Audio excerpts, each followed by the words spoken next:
and training. Great news, Central Ohio. Foster's Pharmacy offers daily dose packaging, which are convenient and simple. It's truly personalized care you're looking for. And welcome into East Knox as we get ready for week number 2 action. Like Cinderella, we're coming a little late to the ball here as the kickoff went out of bounds and then it was recovered by Wynford. As they ran 2 unsuccessful plays so far offensively, bringing up a 3rd down and 11. Yeah, and one of those plays was a false start here from Wynford. And that's not a great way to start your drive here for the early in the game, is it, Kyle? Not indeed. So we'll see what they come up with here as Campbell's under center. Split I formation, one split out far side left. Turns, takes a snap, fakes it. He's got pressure coming. He turns back for the screen and just overshot his target as he was getting pressure right off that outside by East Knox defensive end. Yeah, good job for East Knox here to start the game, 3 and out. It is awfully hard, though, for Campbell to throw that ball while being tackled, isn't it? Indeed it is. It is not one that they normally practice. I know the technique. I'm very proficient in it, but unfortunately, I also have the same results. So it's going to be 4th and 11 now as they line up and get ready for the punting duties. It looks like Campbell will be doing that as well, man of many hats. Good snap, gets his foot into it. End-over-end kick's going to bounce probably at around the 40-yard line, take a Royals bounce inside deeper of East Knox territory, and we'll be down right about the 30-yard line. That's about as good as you can ask for on a punt there, deep in your own territory. So we'll see what they're able to do here. You know, last week they came in and started off the season at East Knox against Northridge. Defensively, they played a great game, held Northridge to 7 points. Unfortunately, offensively, they really kind of struggled to get any kind of continuity going. So it'll be interesting to see what kind of adjustments the coaching staff was able to make with them over the week, figure out something that kind of works. You know, you got Lester and you've got Elliott in the backfield, 2 individuals who've been here before. This isn't their first rodeo, as you like to say sometimes. So you're going to see how they're going to lean on these 2 guys to be able to get that kind of run game going, then help Lester kind of open things up in the air. Yeah, no, absolutely. And it is going to be interesting. So Coach Andy Beatty here of East Knox had an opportunity to be on the Monday Night Sports Griffin Insurance Show with Tyler Mathias. And he mentioned, he's like, you know, hey, we got to do a lot better on offensive side. Obviously losing Northridge 8-6. My goodness, though, you know, he went right into saying, hey, we're going to pound. We're going to run and pound. We are a running team. And open up that pass. Shotgun formation is going to have Elliott on his right-hand hip and adjust him now over to the left side as he shifts the tight ends over. He split out far side right, takes a snap, turns, hands it off. He's going to be off that right side. Nice block there as he cuts it up the middle. He's got nothing but real estate in front of him, but just like any Chevy truck, it will get caught from behind. And the young man's brought down by the defenders, but not before a nice gain all the way into Wyndham territory. Wynford territory. Yeah, and Blake Elliott is such a good runner. You know, he's finding that hole like that. Good job from the guys up front to open up this drive. So right to the line of scrimmage they go. Lester takes a snap again. Back to Elliott they go. Again, great blocking up front. Good patience by the young man as he sets him up. And he runs into a wall about the 30-yard line, but continues to fall forward. Another gain of about 7. Yeah, that's this is how you want to start the game if you're the East Knox Bulldogs. And it's going to open up so many opportunities to keep getting this run game working like they are. So 2nd down, we're going to call it an even 3. As the plays come in from the sideline, again, shotgun formation. Lester checking his armband, then talks over with Elliott, gets him set on the left-hand hip. 2 split out far side left as he comes set, takes a snap. He's going to follow Elliott off that left side. Stutter steps into the middle. He'll have enough for the 1st down and a little bit more as a good push off that left side of the line. Yeah, these power runs are just cranking here right now. Of course, you know, Blake Elliott being a running leader here within the K-MAC last year. Expect big things from him here this year. So far, so good. What do you say, Kyle? You can't complain at all. And one of the things that's interesting is that the Royals here have a rather large man-child at 6'8", 315 pounds playing defensive tackle. They are now switching into a 4-man front as they've been playing with a 3-man front. And, you know, he's seeing into the backfield. There's no problem getting over top of the heads of these East Knox offensive linemen, but they're doing a great job of working together as a unit and making sure he doesn't get into that backfield to wreak havoc so far. So they got everything set on a 1st down. High snap, turns, hands it off to Elliott. He's got a little contact in the backfield, and this time they're able to hold on as the linebacker blitzed in there and was able to wrap him up. Well, you know, definitely, hey, we have to make an adjustment here from that 3-man to 4-man that you mentioned and blitzing those outside linebackers. But, you know, what do you do as risking that? You know, that's going to open up some of those passing opportunities you hope if you're East Knox. see here when they decide to go with that old play action as you're discussing there, and that is exactly what he's probably looking to set up. So again, shotgun formation, one right, one to the left as Elliott's on his left-hand hip. Lester sends a man in motion from right to left. Comes set, takes a snap. He's going to follow him off that left side. Nice block by Lester, but again, penetration in the middle. Number 19 again with the tackle behind the field, and he is taking advantage of the double team, triple team that the big boy in the middle is requiring.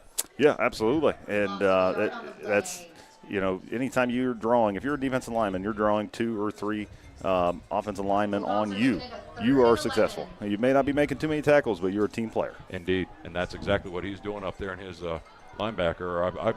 Yeah, he is playing linebacker. I couldn't tell if he was lining up there. Safety is reaping the benefits right now on 2 nice tackles behind the line of scrimmage. So 3rd down and 11 now for the Bulldogs. Again, shotgun formation, 2 to the right. Elliott's off the left-hand hip. Lester takes a snap. He's dropping back. Pressure's coming. He's going to set up the screen. He's got one man to beat there, and he does. Gets around the corner, but they slowed him down enough for his teammates to rally. And it's not going to be enough for his first down, but a gain of about 5. Yeah, and it looks like, you know, sometimes these smaller schools, there is no discussion about bringing the kicker out. Hey, 4th and 6. Boys, we're going for it here. This is where they struggled last week against Northridge in these 3rd and 4th down situations converting. Bring out your best play here, right? Bring out your best play, and remember, it's the same play as it is for a 3rd down. You get that mental pressure in your head, knowing you almost can't fail. A little pressurizing and causes a younger team like this sometimes to stumble a little bit. So we'll see what they do. Again, shotgun formation, 2 to the right. A little wild on the snap, but he's going to look deep into the middle of the end zone, and it's incomplete as it went over the outstretched arms, I believe, of Dakota Cooper, and he was double covered on a nice play there by the defense. Yeah, no, it wasn't. It was good coverage. Obviously, they lined up and knew it was going to be a pass, only sent 4 in. Uh-oh, we got a flag on the ground here after the play. Yeah, we've got a little bit of high emotional state right now, and it's going to be a sideline warning against the East Knox football team. Yeah. Obviously, both of these teams are coming off tough losses here in the week 1. You know, you got to keep those emotions in check and continue to progress. Your defense held up really good last drive. Hey, you did move it down the field. They start figuring things out. You're going to have to figure things out as well. It is a game of adjustments constantly, and that's really what it's going to come down to is who's going to make the adjustments best.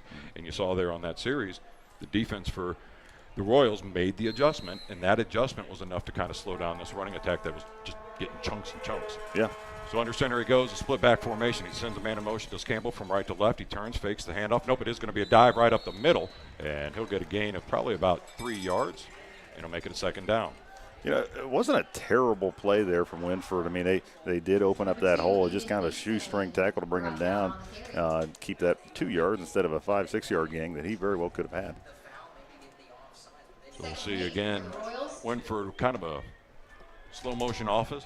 We saw that last week with Worthington Christian. There's really no pep to the step. They're going to take full advantage of the play clock as they get under center again. Split back formation, 2 split out far right. He's going to get a pitch out to that far right side. He's got a convoy across the corner. Nice little center step, and somebody put the brakes on as that was a big hit out of the secondary.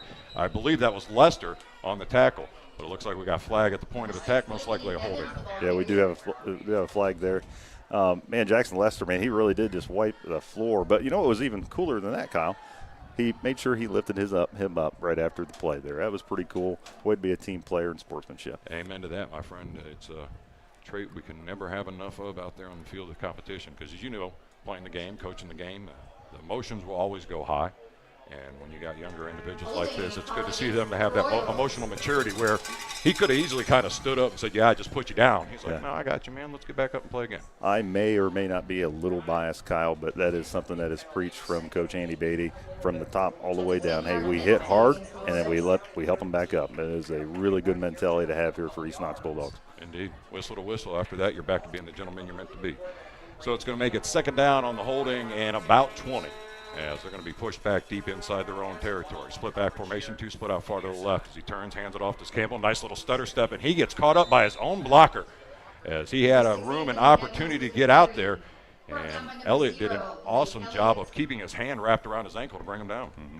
Yeah, this East Knox defense is looking very good, but, you know, Wynford was looking really strong there as well. So it's going to be a 3-yard gain on that one for Wynford. 3rd and 11 for the Royals. Make it a little bit more manageable as you're now looking at a 3rd down and 11. So Campbell will get set there in the backfield with his teammates as they break out of the huddle. Mason lined up behind him. Just split off to the side is Zaire. Man in motion from left to right. Takes snap, turns. He's going to roll that way, look downfield. He's looking for that man in motion. No, gets the guy on the out route, and it looks like it was delivered just a little bit low as he was attempting to hook up with his wide receiver out there, number 81, Gavin Kohler. Yeah, and it was a good look. It was a good play. It was a great route there from 81. Just fell a little bit short on the heat. That was his first pass attempt this game, wasn't it? Yes, it is. Yeah. So 4th down, the punt team comes back out for the Royals. He will have to set up shop right around his 5-yard line, and this is where you got to be careful for those good hands on the snap. It is a good snap. He's got his hand into it, and now he's got his foot into it. It's an end-over-end kick. It's going to bounce about the 45 and take it. East Knox bounce back inside the 45. We'll see where they down it officially, but it'll be 1st and 10 for the Bulldogs inside enemy territory. Oh, I kind of feel for that punter there. He had a great punt there, that first attempt. This one, maybe a little bit of a botch, but hey, the defense made great adjustments last drive. Let's see what happens here. So the Bulldogs will take over for their second possession here. Remind you folks, at the end of the game, we will have our Pizza Cottage player of the game. As always, Gary's favorite time is when pizza's mentioned. But right now we're going to have a timeout on the field, and we're going to take a timeout as well. You're listening to Cubbage Electric Plumbing and Construction Friday Night Lights. It just starts with a call to get started.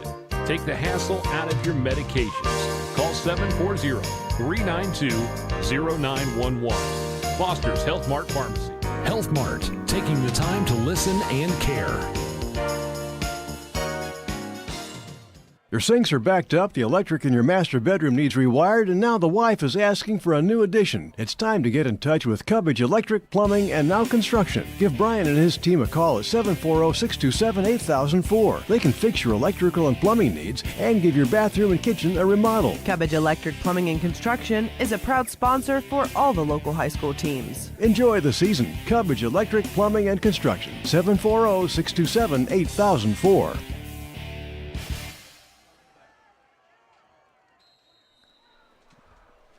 As we come back out of the timeout, 1st and 10 for the Bulldogs. As Lester takes a snap, hands it off to Elliott off that right side. He's got some blocking there, and he is able to get out of the initial attempt as he was hitting the backfield but was able to keep his feet and got forward up to about the 39-yard line. Nice little gain. That's why Blake Elliott is such a threat in any team he plays.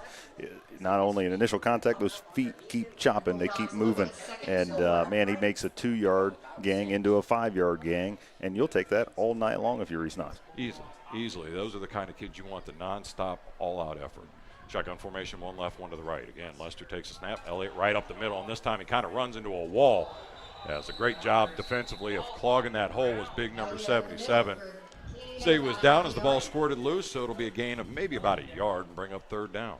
Well, and that number 77 makes that stop while being double teamed, right? I mean, we kind of talked about him before the game. You and I, as we were talking, is like, man, he's going to be a threat out there, and he has proven it tonight. At 6'8", 315 pounds, you almost got to go around him. That's not a kid you want to try to go in the middle of because offensively on your line, you just don't have anybody close to that size. You've got to get around him and seal him off. So we'll see what they do here. He's a little bit in that neutral zone on his 3rd down. And about 4. It's again shotgun formation, 2 split far left as Lester takes a snap. He's going to roll that way. He's going to look that way. He's trying to get his tight end out, and it looks like he does as he hooked up with Cooper on the out route for a 1st down. That was a perfectly thrown ball. It was tight coverage too. Just got it right in the hands. Take that any day. And that just goes, Jackson Lester, 2nd-year starter here, junior. He's really starting to figure things out as time goes on. He's doing a great job down there. Getting comfortable. He doesn't have a rush to his game. You don't feel like he's trying to hurry too much out there. He seems confident and comfortable when he's moving around, and that is always a great quality to have, especially out of your quarterback, which is supposed to lead that team, kind of the head of the body, as they say. Yeah. So, again, shotgun formation, 2 near side right as Elliott's on the right-hand hip of Lester, takes a snap again. He rolls to the right. He's looking to this side, and he's got a wide receiver again on his out route, and he's up inside the 20. We'll say stepped out of bounds actually at the 21-yard line. So that'll be enough for another 1st down and a nice play there. Hey, you might be starting to see a passing offense here from East Knox. And I tell you what, that was a beautiful route that Logan Clark just ran to catch that ball. Just a perfect timing cutback. The defensive back got right behind him. I'm cutting back. Here it is. Let's go. Yes, it was, and a great ball delivered there as well. And this will help open up that running game that they were having success with, too, if they can stay successful in the air. So after that word salad, it's 1st down and 10. 2 split out to the left. Elliott's on the right-hand hip of Lester. He takes a snap. He's going to hand it off. It's a sweep out to that left. He gets around the corner because the linebacker wasn't there. He stutter steps up the middle, breaking tackles, and he will go down at about the 3-yard line. And somebody's going to have to pay some bus fare because they got a free ride for about 5 yards on that one. Yeah, and again for Blake Elliott, initial contact was 2 yards into that play. He cuts up, goes, and nearly gets a touchdown there. Just an incredible run. Right to the line they go. Quick hitter off that left side again with the sweep. And Elliott again, let's see if he was able to get in as the tackle was made right at the line of scrimmage. Elliott with the carry. And they're going to say he's just shy still to bring up 2nd down and goal. Can't blame the call there. Hey, the running game is working. It worked the first drive too. Hey, let's just keep punching it here. You got 4 opportunities, right? Yeah, I think at this time, though, if you're not going to go in the air on this down, you may want to look at a little counteraction. You got to maybe set Lester up to go to the right and then bring him back to the left, or Elliott kind of goes left. You know what I mean? Split them up a little bit and see what happens. So we'll go at a shotgun this time. To the left as Lester's going to keep it. He's going to follow Elliott. Nice block at the point of attack. Touchdown, Bulldogs. Great. A little bit of excitement here in the home crowd. Hey, you got to get it when you can get it, and that is one thing that's always been about East Knox's fan base. You know, one of the great things about being in the KMAC, you get to see a lot of these fan bases from these smaller towns, gives you the little throwback feel to the football environment, and the communities come out with passion and excitement every week for their team. So the snap is up and the kick is up, but it is going to be no good as it was blocked, and it is going to make our score East Knox 6. Wynford nothing. You're listening to the Cubbage Electric Plumbing Construction Friday Night Lights. Royals 0. Hey, in this time of high inflation, remember, Goodwill stores have the lowest propane prices in town. So, get your propane tank filled at the Goodwill Plaza store in Newark, the Goodwill Unlimited store in Heath, Goodwill at the Lake in Buckeye Lake, or the Goodwill Plus store in Fredericktown, and save big. Goodwill can fill normal-sized grill tanks to motorhome and even large contractor tanks by the gallon. At Goodwill, you're always guaranteed the lowest propane prices in town. Hey, I think I might be pregnant. What? How do you know? I took a pregnancy. And we're back ready to go here as East Knox gets set to kick the ball off. 6-0 is our score. It's going to be a high end over end kick dropped by the up man there as he tried to take it at about the 30. Made a couple men miss up to the 35. And that's where they will start shop for their 3rd offensive series here of the game. Evans with the return. Gain of a couple yards there. You know, it's one of those things right now we got to see out of this Royals offense is do you have more than the one formation? Because all we've seen is a split back formation out of them the whole entire game. And they really just kind of seem content with a smaller playbook, or are they going to be able to open some things up and change the pattern here to get through this defense for the Bulldogs? Yeah, no, absolutely. And they're going to have to make some adjustments here. They may, you know, obviously they got some good coaches, staff over there. They made some good adjustments, stop that run. Blake Elliott is just a hard kid to stop. But let's see what they do here on offense. So Campbell again under center, takes a snap, turns, hands it off. It's a dive right up the middle. He runs into a tackler and bounces off of him up to the 50. And he'll fall down right at about the 49-yard line. It looks like we're right on the 50 and enough for a first, they say. Yeah, no, that's the way. That's how you wanted to start this drive. You didn't want this 3 and out that you kind of been dealing with. No, it was a great run, great effort, good job from the guys up front. This Wynford front line on offense and defense, they are some big boys. Yeah. My goodness. Yeah, they definitely are fed well up there in Bucyrus. There is no doubt about that. So 1st and 10, right on the edge of the Bulldog territory are the Royals. They come set again, split back formation. Campbell under center, man in motion from right to left. Takes a snap, turns, hands it off, dive right up the middle, bounces off a tackler down to the 40, and he'll get wrapped up and go down at about the 40 by Lester. As a good carry again by Anthony Evans. Yeah, now East Knox. Now it's your turn to start making some adjustments here in these runs. You know, they're kind of going back. Their defensive backs and their linebackers, their first step's kind of backwards here, kind of looking for that pass. They've only passed once, right? Let's tack that ball here if you're East Knox. So we'll see what they come up here now as they got 2 split out left. Again, split back formation, Campbell under center, and we got whistles and either a timeout or a player with an equipment problem. That's what it looks like. which is something that's a big loss because that's Evans. So we'll see what the coaching staff does here as he's their starting tailback. And they have to sit up for one play here. Send Zaire in to fill his spot. Maybe a play call change here? Might be. It might be. But you never know. I mean, it really, as a coach, you're looking at this kind of interrupted your momentum. Yes. And hopefully your kids can still keep lockstep. So we'll see here again as they break formation. Again, they look confused trying to figure out what side of the field they need to be on. And he finally does have to call a timeout. So timeout for Wynford. Our score here again, East Knox 6, Wynford nothing. You listen to Cubbage Electric Plumbing Construction, Friday Night Lights. Education is valuable, and at Mount Vernon Nazarene University, it's affordable too. Year after year, MVNU continues to be one of the most affordable four-year private schools in Ohio. Because of competitive financial aid awards, students are able to graduate with less debt. Did you know that MVNU has ranged in the top 5% best college for the money by College Factual for the past 3 years straight? Schedule a visit today with mvnu.edu/visit and see for yourself. At MVNU, the future is bright. Griffin Insurance, taking care of your family since 1972. In today's day and age, it's very uncommon to get a real person when you call. Not at Griffin Insurance. We represent multiple carriers to find the best rate for you and your family. Whether it's auto, residential, commercial, or farm, we're here to help. Call Griffin Insurance at 740-397-7488. Griffin Insurance, finding you the best rate.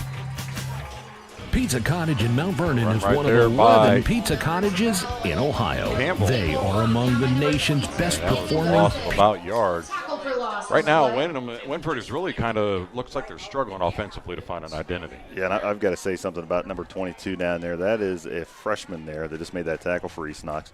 And looking at him, you would not think he's a freshman. He is a very well-built young man and awesome tackle. Campbell again under center, split back formation, pitches it to Evans out that left side. He's got some blockers there. He gets tripped up right about the 40-yard line. Good job defensively, I believe, by Shane Gardner there, just going down the line, and it looks like he got his flag because it did look like a little bit of holding.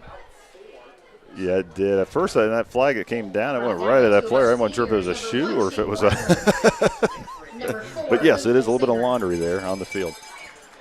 So, again, another momentum breaker if this is going to be against Wynford Royals, as a holding it is. And that'll be a 10-yard loss from there, make it second down and about 21 or so.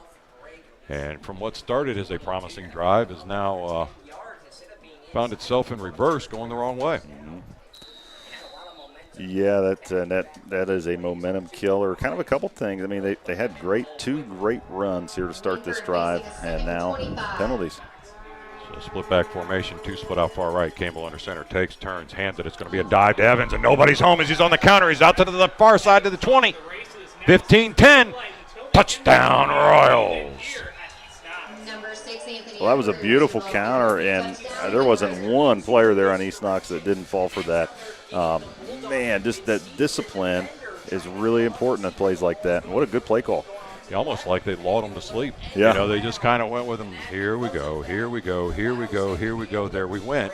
And as you said, the aggressive defense is what you want, but you still have to have that discipline. Yes. And unfortunately, the backside for the East Knox Bulldogs defense did not have enough discipline to stay there. So that's going to tie our score up here 6 each as they get ready for the extra point. Interesting formation there from Wynford. They went out, spread them out. Now they're lined up to kick. So finally comes set here as the ball's back. Kick is up. And no good as well. So it keeps our score 6-6. East Knox and Wynford tied. You're listening to the Cubbage Electric Plumbing Construction Friday Night Lights.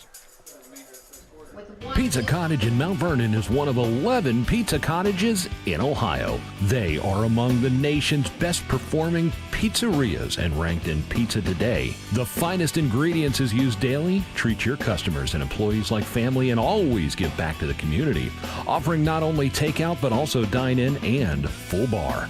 Book your group parties today. Find Pizza Cottage on Facebook or go to pizza-cottage.com to begin your journey of tastes. Howard Hilton Grill, just east of Apple Valley on Coshocton Road, has a casual, cozy atmosphere, offering comfort food and good times. Open daily from 10 in the morning to 1 a.m., now adding Sunday morning breakfast at 8 a.m. The Howard Hilton also recently added on an outdoor tiki bar seating patio option with big screen TV. Stop by and enjoy great tastes like the Hilton Burger or enjoy Taco Tuesdays at the Howard Hilton in Howard. That's the Howard Hilton, 740-599-2337. Welcome back into the final minute of the first quarter here as Wynford gets set up for the kickoff after a nice run there by Evans to tie the score 6-all.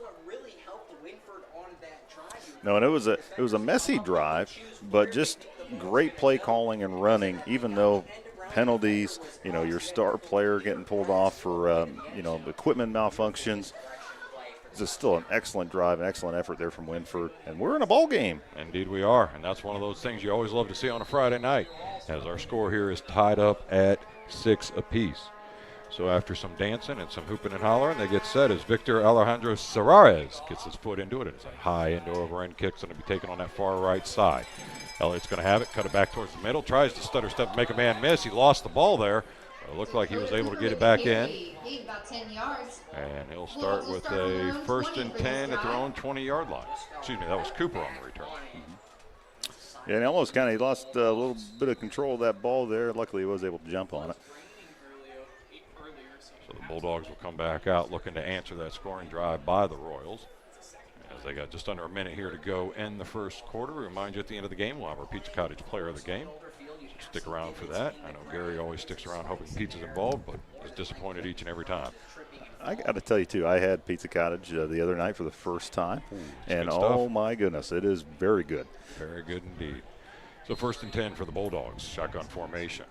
Two split out to the right as Elliott is on the right-hand side of Lester, takes a snap, hands it off that left side, runs into a defender, bounces out again, and he'll get about a 5-yard gain, but there was a flag on the play, which is probably holding. And we'll move it back probably about another 10 yards.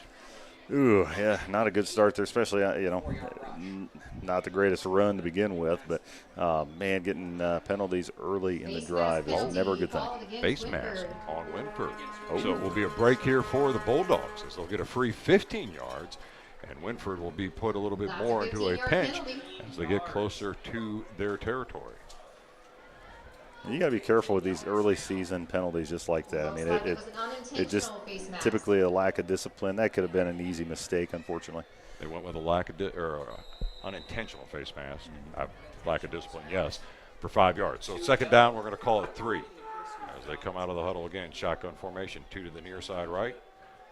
As Lester's in the backfield with Elliott on his right-hand hip. Takes the snap. He's going to keep it himself. He's getting pressured in the back. Tried to spin out of it, and the spin move did not work. As again, right there on the attack was number 19, Rakeem Deaver.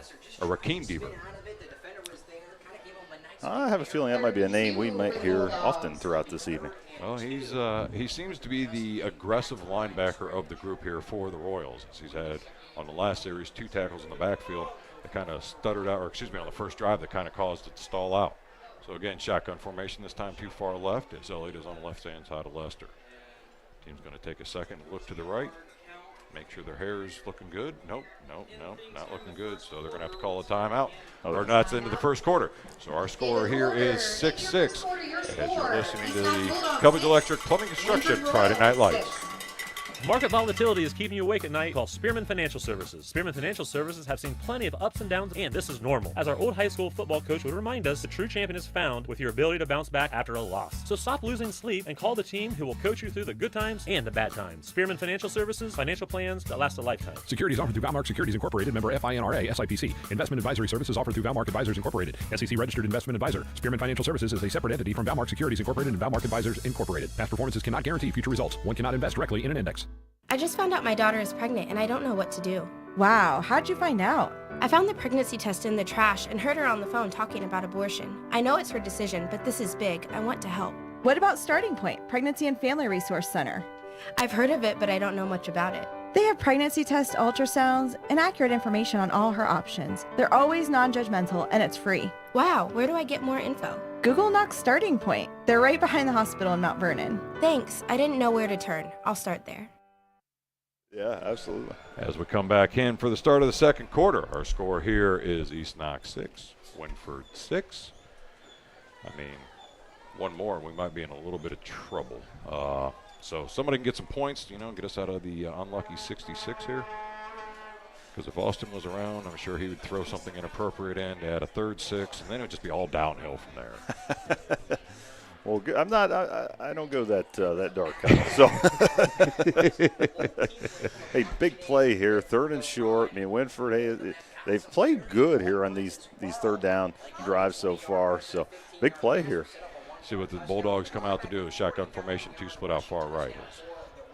Elliott will be on the right-hand side of Lester. The officials are trying to get something reset here, maybe the play clock. Looks like they're finally comfortable with all the digits on the scoreboards. And we get ready here for 3rd and 2. Lester takes a snap, fakes the handoff, a quick hitter right up the middle to Cooper, and he's there. Nice catch.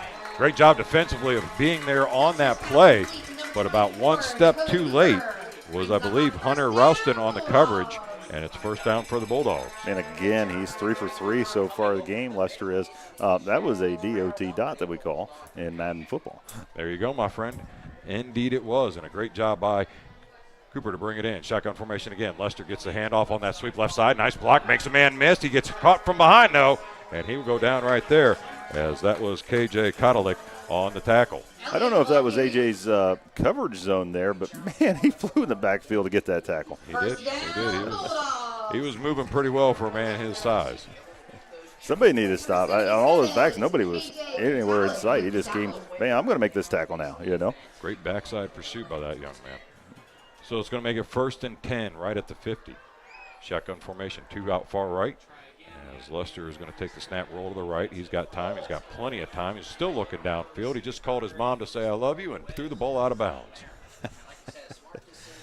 Yeah, and so that's something from last year. I watched several of these East Knox games, and he was very inexperienced. Still wanted to make a play happen there at the end. You're on the sideline. You're being approached.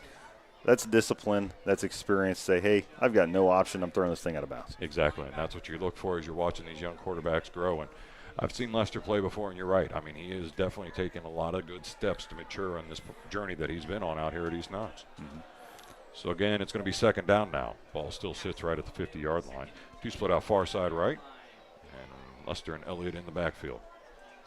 Man in motion is going to be from left to right as they take the snap. It's going to be a high snap. He's going to pitch it over to Elliott on that far side. The corner is sealed, but backside pursuit is there, and he will get maybe a yard or 2. As a great job there by the backside pursuit from Coden Tanner, as he was able to slow him down until his teammates helped wrap him up. Yeah, great effort there from Wynford. Another big 3rd down here. You got another opportunity to make a stop. See what they come up here as they're looking over the sideline. You might see the ball go out in the air on this one. It's going to be 3rd down, and like you said, about 8 yards as they line up shotgun formation to the near side here on the left. Elliott in the backfield with Lester as they come set. Man in motion from right to left. Takes a snap. Low snap. He's going to roll. Pressure's coming. He does get the ball away, and it's caught, and will be in outside the 40 to about the 36. And a great job there of delivering a BB to Cooper. Again, just another incredible throw there from Lester. And tight coverage, and there wasn't anything really wrong with that coverage. He just threw it in a perfect spot. And again, that's back to that maturity. Like you said, you're starting to see him put balls on targets in tight windows and making his teammates successful. So it's 1st and 10. Shotgun formation snap. Elliott on the carry off that left side. Makes a man miss. Try to make another man moves. Ball's loose, and it looks like the Royals have it, and they do. And that is just an unfortunate series of events as Elliott was just trying to continue the run, get himself some extra yards, and in the process lost control of the ball. And Wynford was right there to pick it up. Yeah, unfortunately, it was a good hit. And you know what? That was a disciplined hit. You always say helmet on, ball, and knocked it right out. Blake Elliott's getting a quick talking to about, hey, we got to secure that thing, but get back on the field, kid. Yep. Short-term memory. You got to let that go. So it'll be a change of possession here. It'll be 1st and 10 for the Royals. And as they come out of the huddle into a split back formation, 2 split out to the left. Campbell gets under center, takes a snap, turns, he bobbles the snap, and he's going to go down right there as it looks like he may have turned it over as well. And did he? What do the officials say? I haven't seen an official yet. Yes, they have. So it's going to be first down for the Bulldogs. Just a bad exchange there between Campbell and the center. And a great job for the defense by the Bulldogs of picking that up and recovering and getting the offense another opportunity. Yeah, right. You are pretty happy. I think the announcer maybe made that call before the refs figured out what happened there. Yeah, they call that home field advantage sometimes, my friend. And once it's on the PA, you're going to be really hard-pressed to change that opinion. Especially with this crowd. Yes, indeed. And I'll tell you what, though, talking about crowds, great crowd traveling down. It's about an hour and a half drive from Wynford to come help support their Royals. Yeah, it's always fun Friday nights being under our lights here, especially here at Chet Looney Stadium, and capacity crowd here on both sides for the home opener for the East Knox Bulldogs. A day like today, you're going to kind of see how the second half's going to play out, and the fact that there's not a lot of substitutions from either side. You got kids playing both ways. You're also looking at 90 degrees. Yes. And at some point, your body just says, man, I am getting tired. But this is when you got to really lock in and dig deep. This is why back in July, in the 90s, both of these teams, a lot of conditioning and effort went into this. So we'll see how it pays off as they come out now in a shotgun formation to the Bulldogs. Lester takes a snap. He's got time. He's dropping back, a little bit of pressure. He sidesteps it, rolls out, still rolling out, made another phone call to home, went up the sideline, and he'll go out of bounds after a gain of about 7. Yeah, and he had a good lane there that time. He's kind of getting stuck there on that outside here a couple different times. I don't know if it's a route running. It's good coverage here, though, from Wynford. And but, boy, you got to stop that outside. We do have laundry on the field. I got another sideline warning. This time it's going to be on Wynford. And this is a little bit like when you're down at Danfield. You kind of look at the officials and be like, sir, where else do you want me to go? I've got about 10 yards here, and then I'm in the front row of the bleachers. Yeah. That's also the beauty of the hometown fields here in these high schools throughout the great state of Ohio, is the intimate feel you get when you're out here and you're watching your community play and represent themselves well. So again, shotgun formation, 2 left as Lester takes snap, turns it on, hands it off to Elliott off that right side. Initial contact. He's able to maintain his feet somehow, continues to roll forward, and he'll be down inside the 15. I thought for sure he was getting stopped with about a 3-yard gain there. There was 5 or 6 white jerseys right underneath him. He just jumped, hurdled, still got a few extra yards and a first. It's that never quit mentality that he always brings to his running attack. Like you were talking earlier, his feet constantly chop, chop, chop, and he just never wants to go down. Shotgun formation again, snap, hand off again to Elliott. He's off that right side, jumps over a tackler there, but this time they're able to wrap him up in a gain of about 5. Well, this is the recipe of that East Knox offense. Hey, the 4 or 5 yards power right off the tackle, and pulling guards, and man, you're never going to complain about that if you can pull this off throughout the game. Yep. 3 yards in a cloud of dust will get you that first down. So if you're getting 5 at a time, you're going to be in real good shape as they are switching out the football on the field there and get ready for the new set of downs. Our score again is East Knox 6, Wynford 6 on the Cubbage Electric Plumbing Instruction Friday Night Lights. Shotgun formation, man in motion from right to left. Lester takes it. He's going to try to throw. He's going to not have a receiver, so keeps it himself and tried to spin out of the tackle, but the defense was able to wrap him up and take him down. Maybe got right back to the line of scrimmage, but no more. No, that was a really good discipline from that defense. Obviously, hey, we're doing play action. They didn't bite at all and stayed out there in coverage and brought Lester down with ease. I have to say, the one thing I am noticing the most so far here in the first half is the adjustments seem to be a little bit more fluid and quick coming from Wynford's side. Like they will adjust to a weakness quickly to try to take that strength away from East Knox. But unfortunately, with a man like Elliott, some adjustments just can't be made. So he gets the handoff again, and that's what you hope for is Johnny Blade of Grass puts his hand up and trips him. And he'll get maybe a generous spot back to the line of scrimmage there and make it 4th down now. Yeah. Yep, still no sign of a kicker, which after both of these extra points for both of these teams, I don't think we're going to see too much of the kicker tonight. It is a rarity to find good kickers in the high school levels, but I'll tell you what, when you do, they're fun to watch. You talk about that, the adjustments that Wynford coach is making. He plays in such a tough conference. It seems like Colonel Crawford there in the Northern 10. Sorry. You're good. It's going to be a quick snap. It's going to be a fake handoff, a handoff to Elliott off that right side.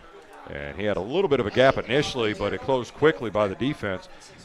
And they're going to say, again, right back to the line of scrimmage and no more, so it's a turnover on downs. And offensively right now, it's just that I almost feel like maybe he's looking to set things up for the second half because he's going to the well a lot on similar plays, and so either that's the coach is either trying to set something up later on in the long play here, or his confidence level in all the other plays isn't quite as high. But I would think, based off what we've seen with Lester throwing the ball, some other counteractions, they're going to work. Yeah, absolutely. So my guess right now with that continuing run off that right side is he's looking for something to open up on the back end. So we'll see how that plays out throughout the game. Campbell again underneath center. Man in motion from right to left, hands it off. Evans gets destroyed in the backfield as they were having none of that. I believe, again, was that young freshman that came flying through and made the tackle. That is really, really awesome for Dawson. Wow. And just to think he's a freshman, Kyle. That's going to be fun to watch. And I tell you what, it's been always a pleasure when you come down here to East Knox as the underclassmen. They always have one or two that come out here and really make some noise. So that was a great stop there defensively. Makes it second. We'll call it, I don't know, let's say 12-13 as they come out of the huddle again. Split back formation. Campbell under center, a little bit aggressive there, though, and the young freshman in his anxiety and anxiousness got caught offsides. Well, that's that kind of the payoff. Yes, yeah. Obviously, more experience is going to help avoid that in the future. Right now, he wants it, right? He's got two big tackles in the backfield. He's smelling the blood. The chum is in the water, and the shark is getting ready to circle. Well, good call from Wynford's coach. Hey, we got to change up the snap count, and their adjustments have been very good throughout this game, as you mentioned earlier. It's a high football IQ somewhere roaming around on that far sideline. Campbell again underneath center, split back formation, takes a snap. This time he's going to roll. He's looking downfield. He's going to hit his back, Evans, and he's going to make the catch out across the 15. But there he'll be wrapped up quickly. And that'll make a third down. Brought down by number 3, Logan Clark. Yeah, and a big third down here because, you are in great field position on a punt, I would assume here. This is a big stop that East Knox is going to want, and let's see what Wynford does. So the clock continues to roll as we're down to about 6:20 left to go here in the game. Remind you, folks, is not only high school kicking off, college starts to kick off this week. Next week you start kicking off the NFL. And if you'd like to see our sports coverage on our website, just go to WMVO.com and click on the sports tab for all your information. Third down now as they are under center. Campbell takes a snap, turn. It's going to be a dive right up that middle, and he was going to get maybe to the 20 as they were trying to do a little quick dive and counter action to see if they could get the defense. Brought down by number 50. We'll see here. He's just shy of the 20-yard line there. Not seeing a punt come out. Oh, there we are. And that's going to be a little bit further than the coaching staff wants to go for it, so the punt team does come out. I just think bad location to try to go for that at this point in the game. You're in the game. There's no reason to try to get cute this early in the game. You got a whole second half. And Cooper will go back to set up for the return as he's going to set up camp right about his own 42-yard line. 42 also the answer to every question in the universe. Snaps back, kick is up. It's a short end-over-end kick. It's going to take a Royals bounce inside East Knox territory and be down there right about the 46-yard line. And the Bulldogs will come out now for their second offensive possession here in the second quarter. Yeah, and, setting the tone. Like you said, hey, we're seeing a lot of run. It does look like, hey, we're trying to open something up. But, man, with Lester being 4 for 4 right now, that pass game's there and it's working, right?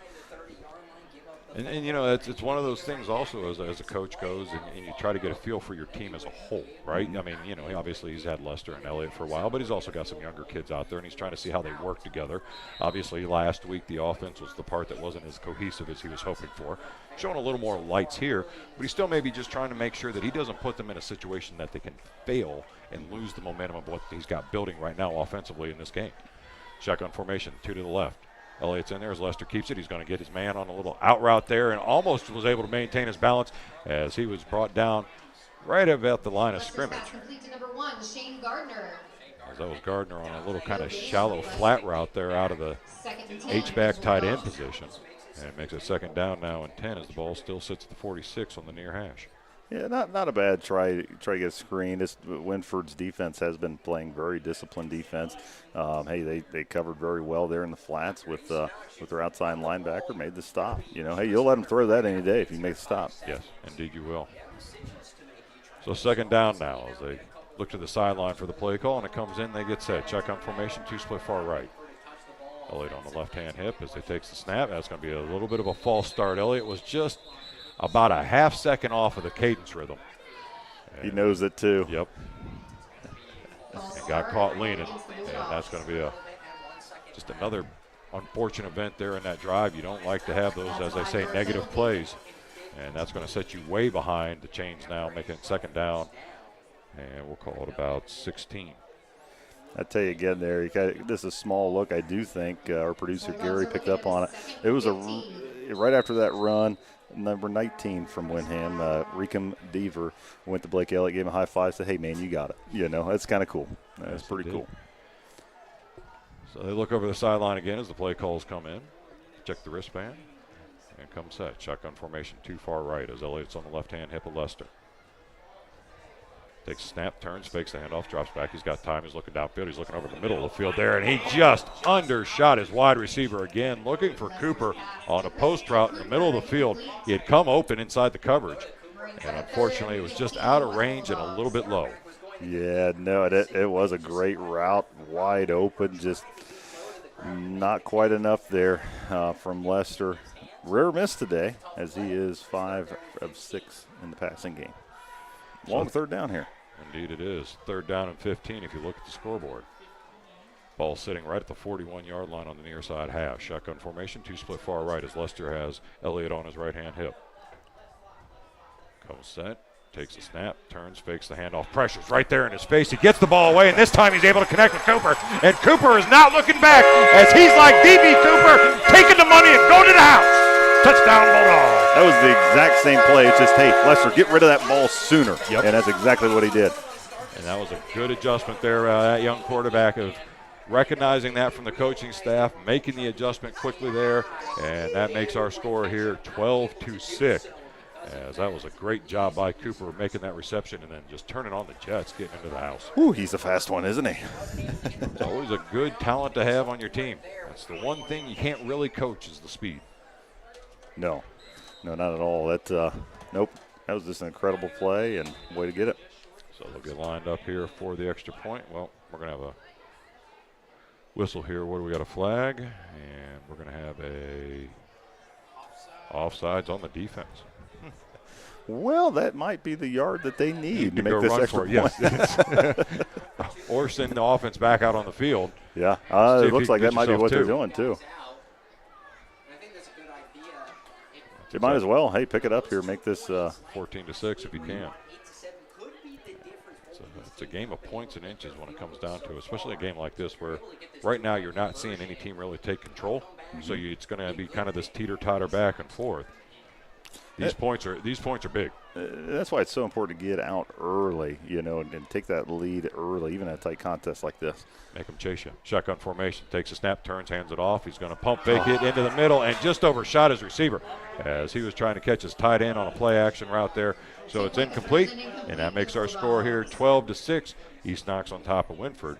You're listening to Cubbage Electric Plumbing Construction Friday Night Lights. Looking to take your career to the next level? With Mount Vernon Nazarene University, you can earn your degree entirely online, anywhere, anytime. Our bachelor's and master's programs are designed to help you balance your education with work, family, and other priorities. Here at MVNU Online, we craft our faith-based programs specifically for your success.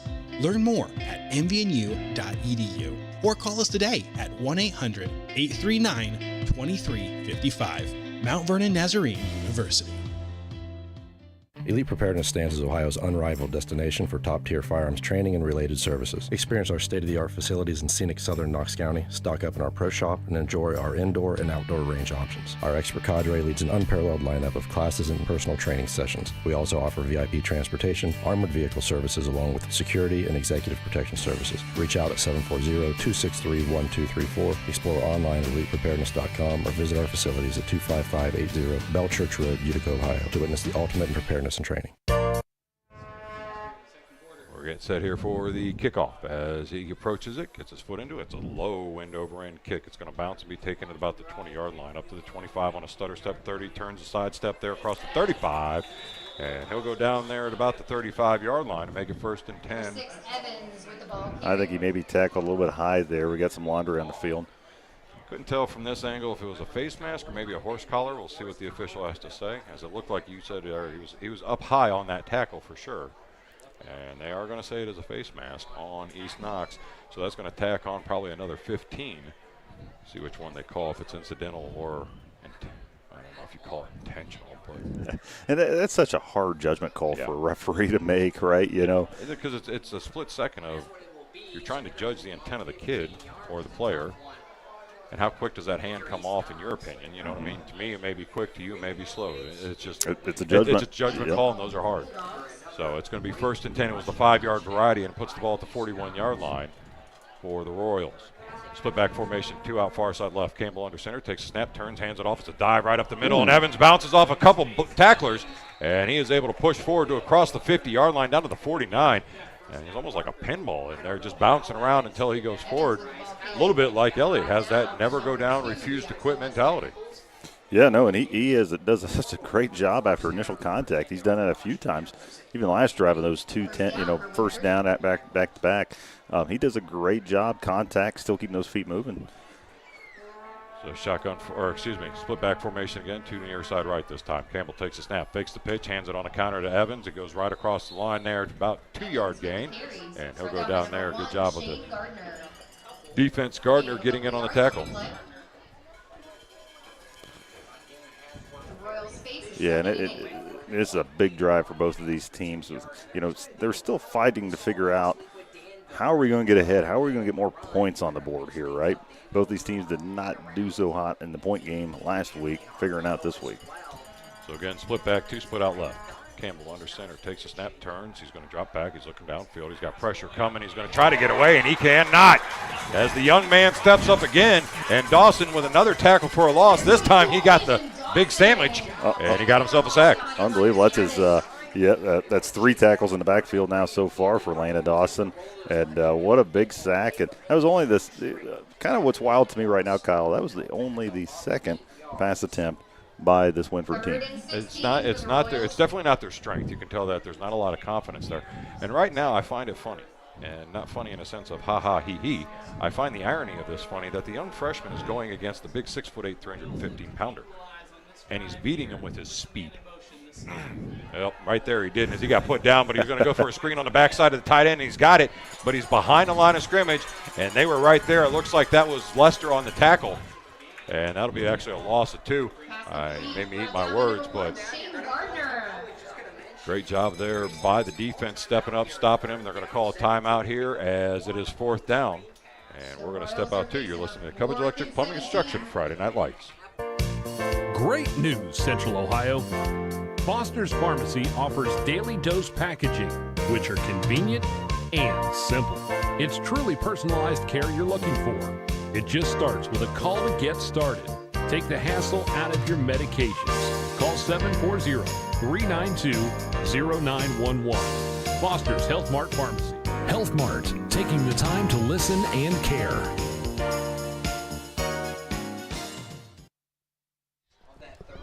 So out of the timeout we come. It's 4th down for the Royals. And we'll see what they do here. Is they're going to probably have to send that punting out, I would think. Yeah, pretty obvious punt. I mean, it's still a tight game. Both these teams are battling very well. It's a good ball game. And you can have trust in your defense so far if you're Wynford. You've made good adjustments. You've been able to stop Blake Elliott. Hey, let's put the ball here in the defense's hands and finish the second quarter.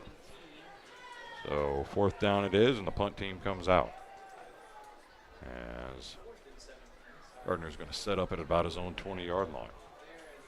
Snap is high, gets his foot into it. It's going to be a short kick, and it's going to check up right about the 35-yard line, take an East Knox bounce across the 35.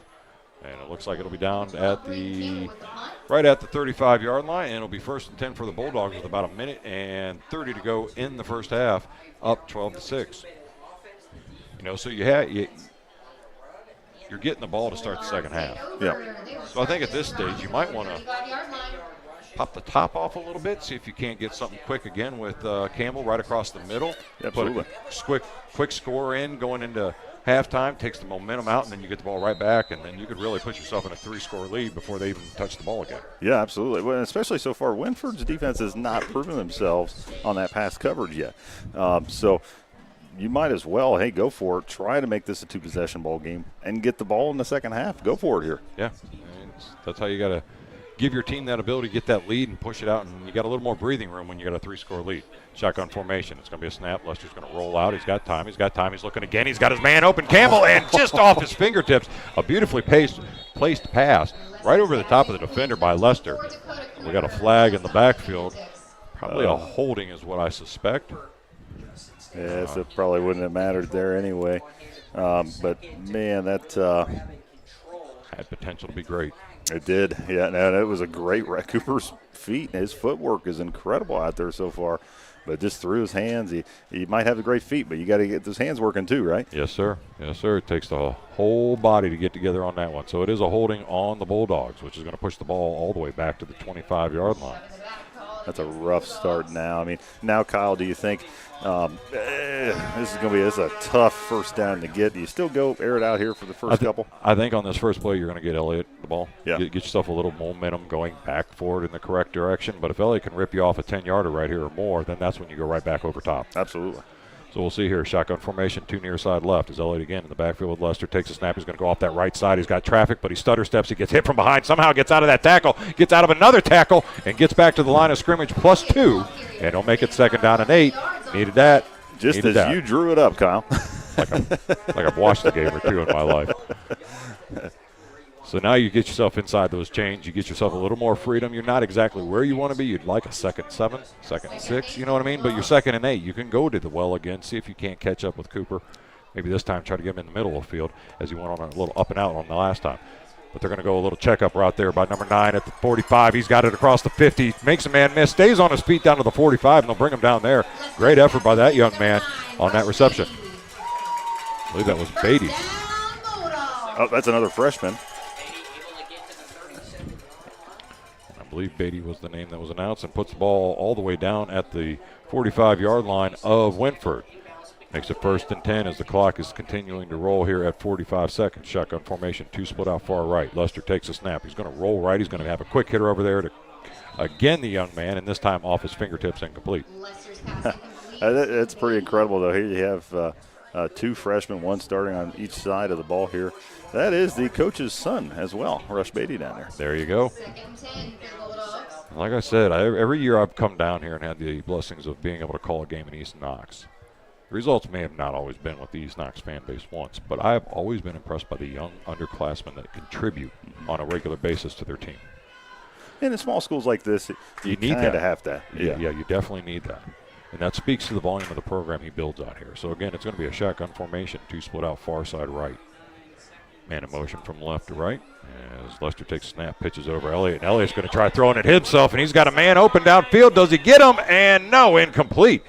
As that was a great little kind of trick play. Like we said, you were setting them up. That's what they were looking for, and unfortunately just couldn't connect. Just couldn't connect there. It was great coverage there from number 8 on Wynford, and that is Zayden Zier. So 3rd down now for the Bulldogs as the clock stops with 32 seconds to go here in the first half. Remind you after the game for the Peach Cottage player of the game. Shotgun formation, 2 far side right as Elliott's lined up on Lester's right-hand hip. Takes a snap. He's going to roll that way. He's going to look, and he's going to throw downfield again. And it looks like it was caught. It was, and that'll be enough for a first down. Off the tip, too, there. He got his hands up. Man, great job staying with that ball. That was an incredible read. Those are hard to catch. You know how your quarterback throws to you. You don't know how your quarterback throws to you on a tip pass. Yep. And they're going to say he's just shy of that first down marker, and they're going to call a timeout. Does the East Knox Bulldogs as they need to stop the clock here as they're running out of time. And we're going to take a timeout, too. You're listening to Cubbage Electric Plumbing Construction, Friday Night Lights. Your sinks are backed up, the electric in your master bedroom needs rewired, and now the wife is asking for a new addition. It's time to get in touch with Cubbage Electric Plumbing and Now Construction. Give Brian and his team a call at 740-627-8004. They can fix your electrical and plumbing needs and give your bathroom and kitchen a remodel. Cubbage Electric Plumbing and Construction is a proud sponsor for all the local high school teams. Enjoy the season. Cubbage Electric Plumbing and Construction, 740-627-8004.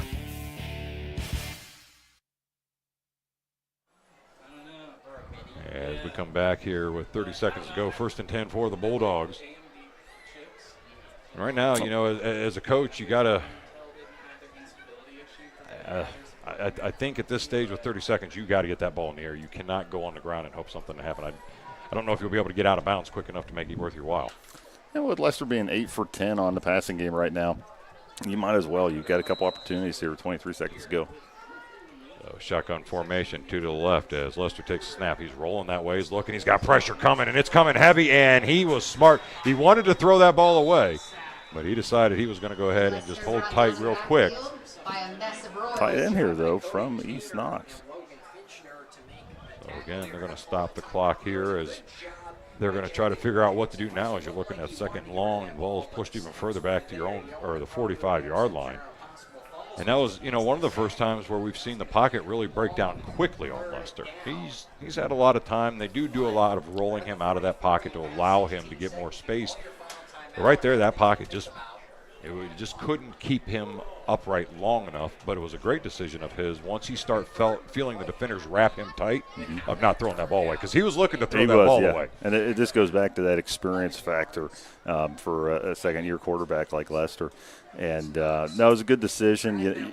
The fans are kind of like, oh, man, he got sacked. No, it was a good play there. Yep. Your line got beat. You were about to get beat. You might as well take the sack, take the hurt. And move on. Yep. So we'll see what they're able to conjure up here as they're on a second long. Bulldogs come out in their traditional shotgun formation with Leicester and Elliott in the backfield. Cooper lined up in the slot. He's going to move Elliott over on his right-hand hip now. Takes a snap, fakes the handoff, and pressure again right in his face off that end. And again he goes down. And another adjustment by this defense for the Royals. Wow. Yeah, we are not going to get an opportunity here on this drive. That would probably take us to halftime here. And that will. And then the Bulldogs are going to be Oh, wait. They're going to look there. Yep, that is going to be half. So our score here at the half is going to be East Knox 12, Wynford 6. You're listening to Cubbage Electric Plumbing Construction Friday Night Lights.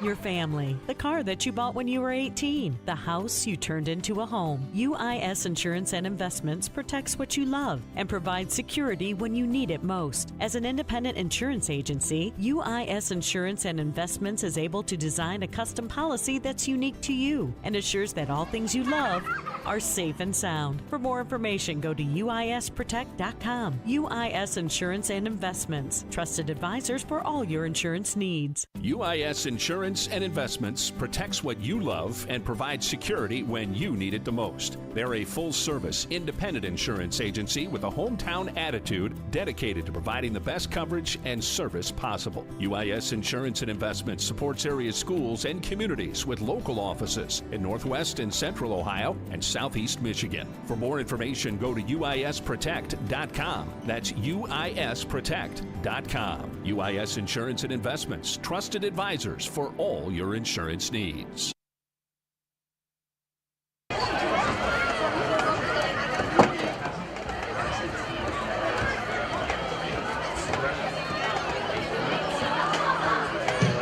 Good evening, ladies and gentlemen. Wynford High School is proud to present the 2024 Marching Royals. Tonight's halftime show features some of the most popular music from one of the biggest icons in pop music history, Michael Jackson.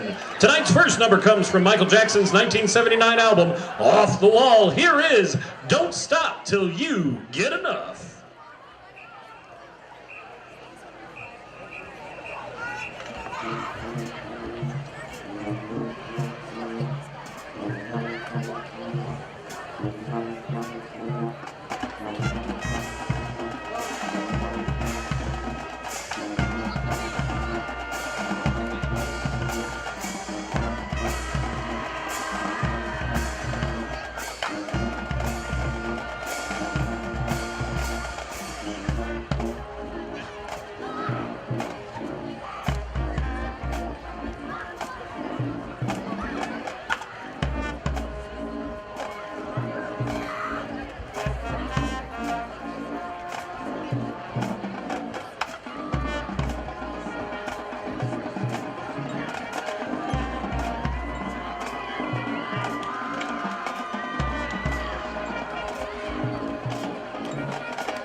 Tonight's second selection was recorded in 1973 by the Jackson 5 and was released as a single in 1974.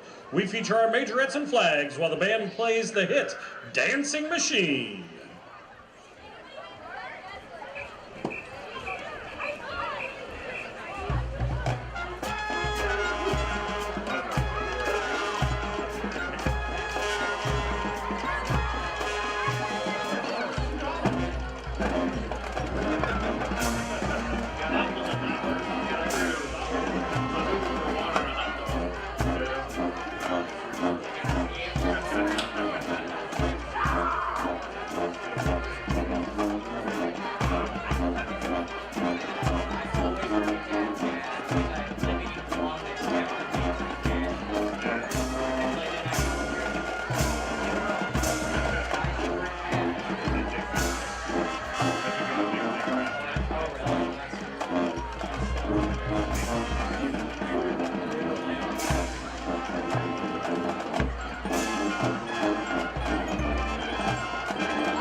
Our third and final selection tonight comes from the Jackson 5's Motown Days and was a #1 hit in 1970.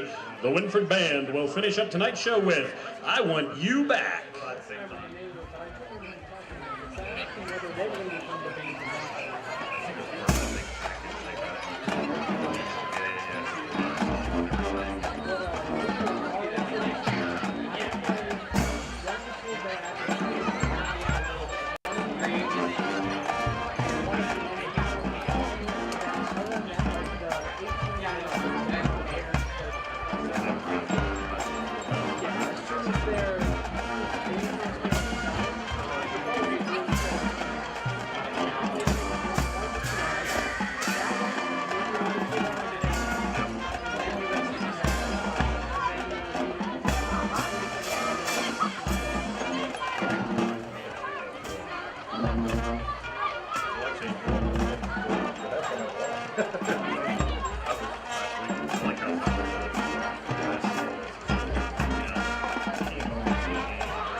On behalf of the Marching Royals, we thank you for your kind attention and continuing support.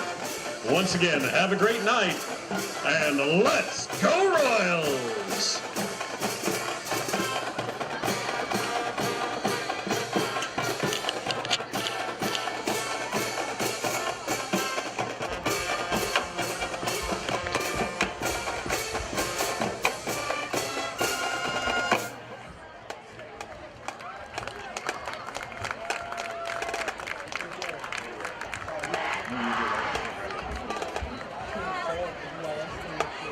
End of the match,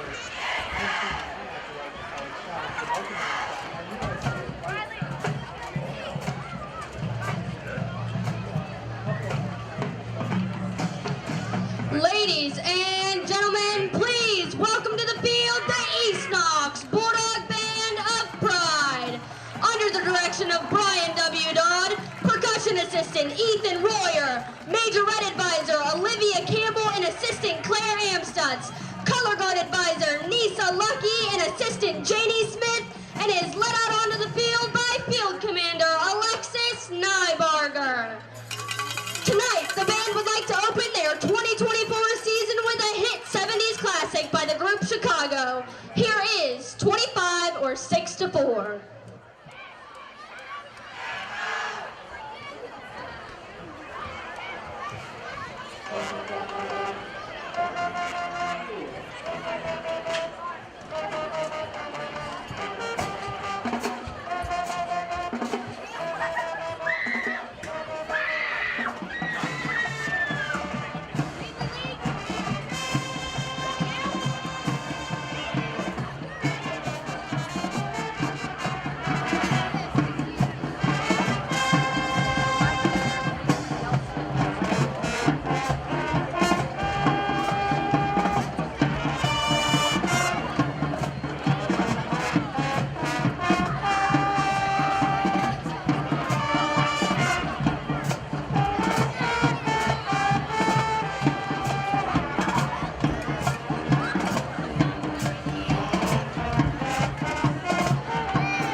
The band would like to continue with a song that is full of attitude. Here's So What by Pink.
Of the theme song from Rocky 3. Here is Eye of the Tiger.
kind attention. They also want to wish the Bucyrus Band the best of luck for the rest of their season and this school year. Go Bulldogs!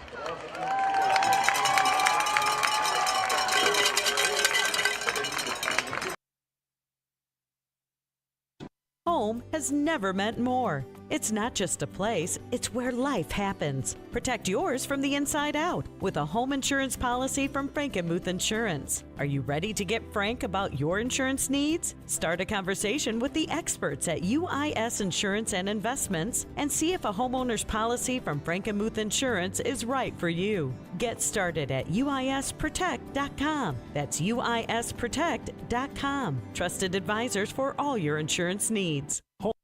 Hey, I think I might be pregnant. What? How do you know? I took a pregnancy test the other night. I don't know where to start. I don't think I'm ready to be a mom. It's totally okay. I heard there's this place called Starting Point. They have free pregnancy tests, ultrasounds, and counseling. They have resources available for girls on a tight budget. You have more choices than you think. Really? I don't know. If my parents find out, they'll kill me. Don't worry, girl. Everything is confidential and judgment-free. How do I make an appointment? Just visit knoxstartingpoint.com to schedule your free appointment today. Your yellow ticket number. Welcome back to Howard as we are getting set here for second half action of our Friday Night Lights brought to you by Cubbage Electric Plumbing and Construction. And the first half was a interesting first half in the sense that both teams struggled in areas. There were glaring struggles that each team had offensively and defensively, but they also had a lot of success in other areas. We saw adjustments being made, maybe a little quicker by one team than the other, but then as the game went on, you started seeing both teams making those adjustments. You did, yes. And now you have halftime. So what, you're East Knox, take us in the huddle. What are we trying to do in the second half? Well, we talk about those adjustments, and I think you nailed it in the head earlier here in this broadcast, was, hey, we're going to keep pounding the ball with Elliott to open up that pass. And we kind of were like questioning some of that at times up here in the box. But I think you're going to start seeing more of that. You've got to see some more counters. They have some runners and athletes here. Hey, this second half, we're going to probably start with Elliott again, but open up those counters, open up those quick passing lanes like the Campbell there, and go for it here. Very interesting game. And, you know, both teams have struggled offensively. It wasn't until the 3-minute, 22-second mark that we had our first score from East Knox, and then another quick drive. That was a quick drive. Another quick drive by Wynford answered back with 1:05 left. And then we didn't have any more points until 4 minutes left in the second quarter. East Knox gets a touchdown, and Wynford kind of struggled and went 3 and out, and then East Knox just couldn't get to end the half. 2 back-to-back sacks on Lester. Wynford said, hey, you are not getting another point on us, and that was a great job from them. It was. And you know, the other side is, as we think about Wynford, it was a kind of one-sided offense. You didn't see a lot of the air attack out of that offense. They were at all very conservative. I think maybe 2 passes. They had 2 pass attempts. One led to a sack, another one incomplete. So maybe that's why you don't do it a whole lot. Woody would always say, when you throw the ball, 3 things can happen, and 2 of them are bad. Yes. That is the incompletion or the turnover. So we'll see what they decide to do here, because as you watch, they have a great running back.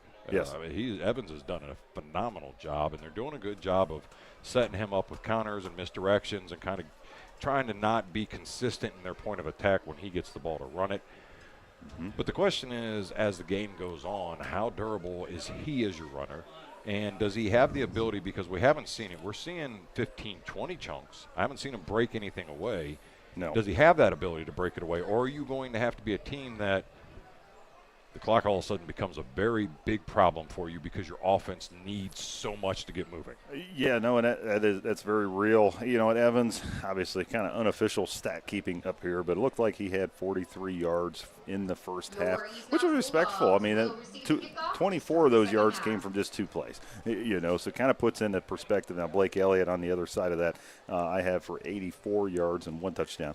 The big difference maker that East Knox has pulled away here on this tonight is Jackson Lester, who has thrown 8 of 10 so far, and you kind of expect to see that a little bit more here in the second half, would you say? Oh, I would think so. I mean, and as you said, he's done a great job. 80% completion is always good. We saw a lot of times where you and I discussed it where his maturity level you could see has grown this season. He threw the ball away. He was getting sacked, realized he didn't need to throw that away. Go ahead and take that sack, not get a turnover or possible penalty involved. So you're seeing him mature. So you as a coaching staff, you got to be comfortable with that. You got to say, hey, look, our leader's leading. He's doing what he needs to do out there as a quarterback.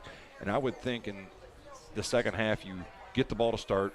You try to get a little more of a distance. You really want to start distancing yourself, though, because you want to force the Royals to do something they're not comfortable with, and that's try to get fast-paced and opened up. Yeah, absolutely. Absolutely. So, yeah, let's see. And, of course, these are both offenses that were kind of slow-paced in week 1. Let's see how they adjust here. It is, as they get set here now for the kickoff. As back deep, I believe it is going to be Lester along with Cooper. So it's going to be a low kick this time. He's going to bounce it, and it's going to be taken by the up man, and that is going to be Dawson. He made a man miss. He's like, Coach, I can run the ball too. And he's going to get out across that 40 to about the 44-yard line.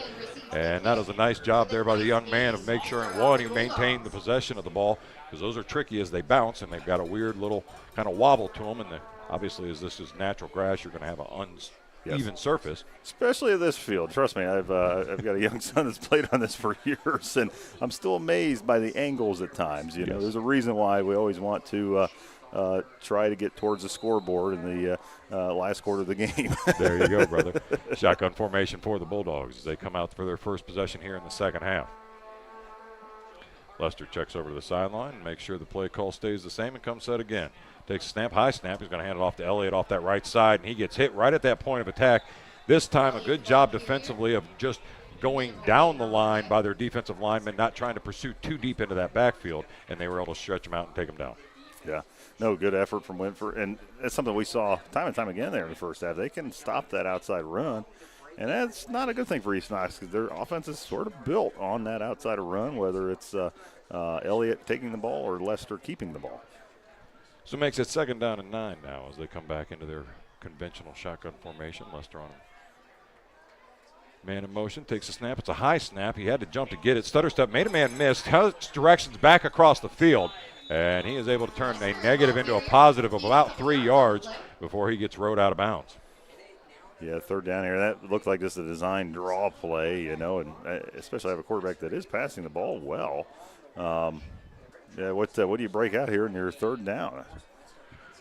Hey, 3rd and 5 is what you're looking at. Ball's in the middle of the field. I think right now you could kind of look over top. Elliott has shown he can get you 5 yards if you need to run it on 4th down because you're kind of in that no man's land of the punting game, being this close. So we'll see here, but I got a feeling as they spread out a little bit more on the trips to the far left, they might try to go up top. Lester takes a snap, drops back. Yep, he's looking deep. He's looking downfield again. And there is a great job of stepping in front of that one. He read that well from his defensive position. His number 88 stepped right in front of, I believe that was Cooper that it was intended for, and made that interception.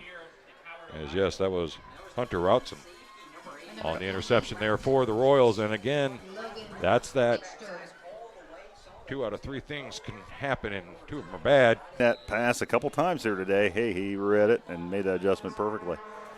So again, 1st and 10 Royals inside of East Knox territory.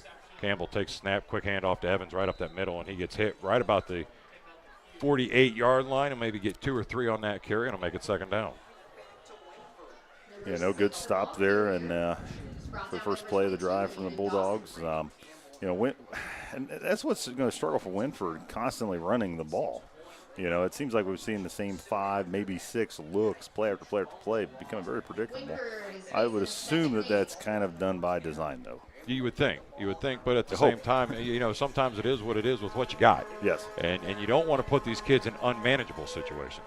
So again, split back, man in motion from right to left, fakes the handoff. This time he's looking downfield. He's rolling out, pressure's coming, gets the ball away and overshoots. Again, 3 things can happen. 2 of them are bad, but this is good for the Bulldogs as he's down the sideline to the 15, 10, 5, touchdown Bulldogs. And that's why you don't pass. And I tell you what, Luster right now has got to have a little smile on his face. You feel bad on the turnover. This time you get it back yourself, and you take it to the houses. He did a thing, another good sportsmanship moment there. Walked right over to Campbell, said, "You're good, amigo. Get back in there and play." Yes. And a nice little pat on the back by Luster, and again, a big momentum switch, and that's huge. Well, throwing a pick himself, say, I better do something here on defense, right? Yes. Reminds me of Dumb and Dumber. Just when I think you go do anything dumber, you completely redeem yourself, except for that extra point. So that is going to be no good. It's going to make our score here, East Knox 18, Wynford 6. You're listening to Cubbage Electric Plumbing Construction, Friday Night Lights.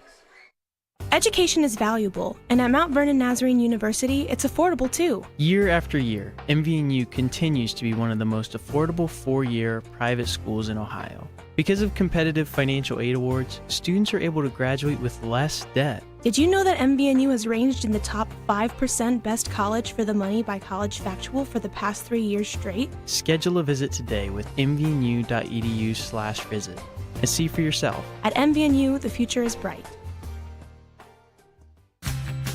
Griffin Insurance, taking care of. Welcome back after that touchdown there from East Knox on the interception by Lucas as he took it all the way to the house and made our score here 18-6. East Knox over top of Wynford. Get ready here for the kickoff. Remind you folks after the game to stick around for the Peachy Cottage Player of the Game.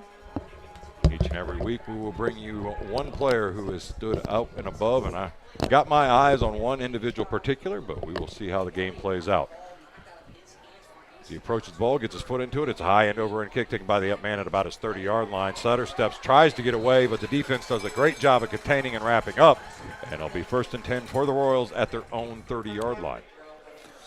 A pretty good kick there, which is not all that common here in the K-Mac. So the Royals here on offense as they try to come back out. Second series of the second half. And did not fare well on the last attempt. We'll see what they're able to do here as it's 1st and 10 at their own 30-yard line. Campbell breaks the huddle. Split back formation. He's going to have one split out far left. 2 tight ends. Takes a snap, turns, hands again. Evans on a dive right up the middle across the 30 to about the 33-yard line. There he gets hit and goes down. And it's a predictable offense, like you said. It's but he's still getting 3-4 yards of carry. He is. He's doing a great job keeping those feet moving. That kind of seemed like Bulldogs kind of bit on those routes running by the wide receivers and played back. They only had 2-3 guys in the box there once that ball was snapped. Again, split back, one left, one to the right as Campbell's under center, turns, hands off Evans. This time off that right side, another big hole. But a good job defensively of bringing him down from the backside. I believe that was Elliott who wrapped him up by the ankles. Yeah, no, and you put yourself in a good 3rd down position here, 3rd and 2, 3rd and maybe 2.5, it looks like.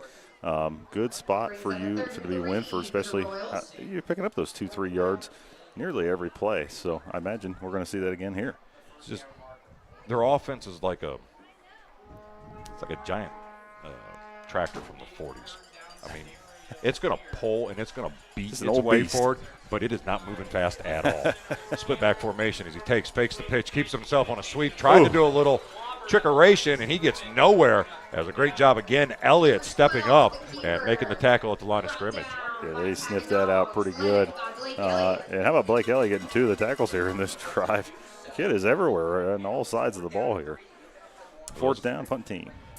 Yeah, makes it 4th down and 3 now, and that's just it's one of those weird things where you need a couple yards. You have some things that are tried and true, and you go to a play you haven't run all game long. Yes. And sometimes I just wonder. It's a fake there, and he's going to go forward, maybe to the spot. We'll see. We got a flag down from the near side official, as it's going to be a 1st down on the carry. Oh, nope, it is not. He thought it was a fumble. He thought it was a fumble. It was a trick. Everybody was punt. confused there, including myself, Kyle. And executed to perfection. It was just that the up man was so close to the line. When that ball was snapped, you didn't see it. Yeah. It just boom, go, and away he goes. And it was quite a good honestly, direct snap. It's a brilliant idea because most people send them too far back. Everybody sees what's going on before it develops.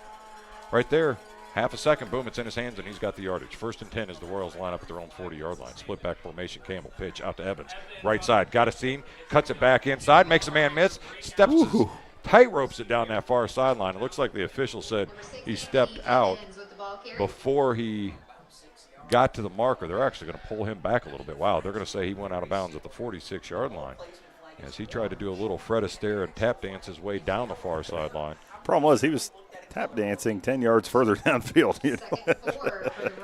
It was a little misjudgment maybe on where to start the dance.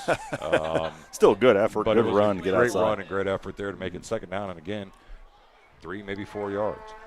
One split near side left as Campbell's underneath center. Split back formation, takes a snap, turns. He's going to keep it himself on a reverse sweep. He's got blockers out there, tries to get the outside. He cannot. And that was a great job by number 15. He had a lineman eating him up, was still able to keep his hands free and take him out of bounds. Yep, no, and that's Campbell there on the tackle. Of course, we've heard him a couple times on these thrown passes. So it's going to make it 3rd and 4 now for the Royals. It was one of those things where had that young man not made that play, quarterback Campbell for the Royals may be a lot further down the field. So 3rd down now as he's under center. He's going to try to pass again. This has not worked out well before. He steps back, he throws, and it's going to be out of bounds. Number 80 was his intended target as Campbell was trying to catch him on an out route. Would have been enough for the 1st down, but it was about 5 yards too far out of bounds. Yeah, and that's really unfortunate for Wynford here. You get that big, fake on the punt, get your 1st down, and still go 3 and out here in the 2nd try on that. Unfortunate circumstances there for Wynford here in the 2nd half.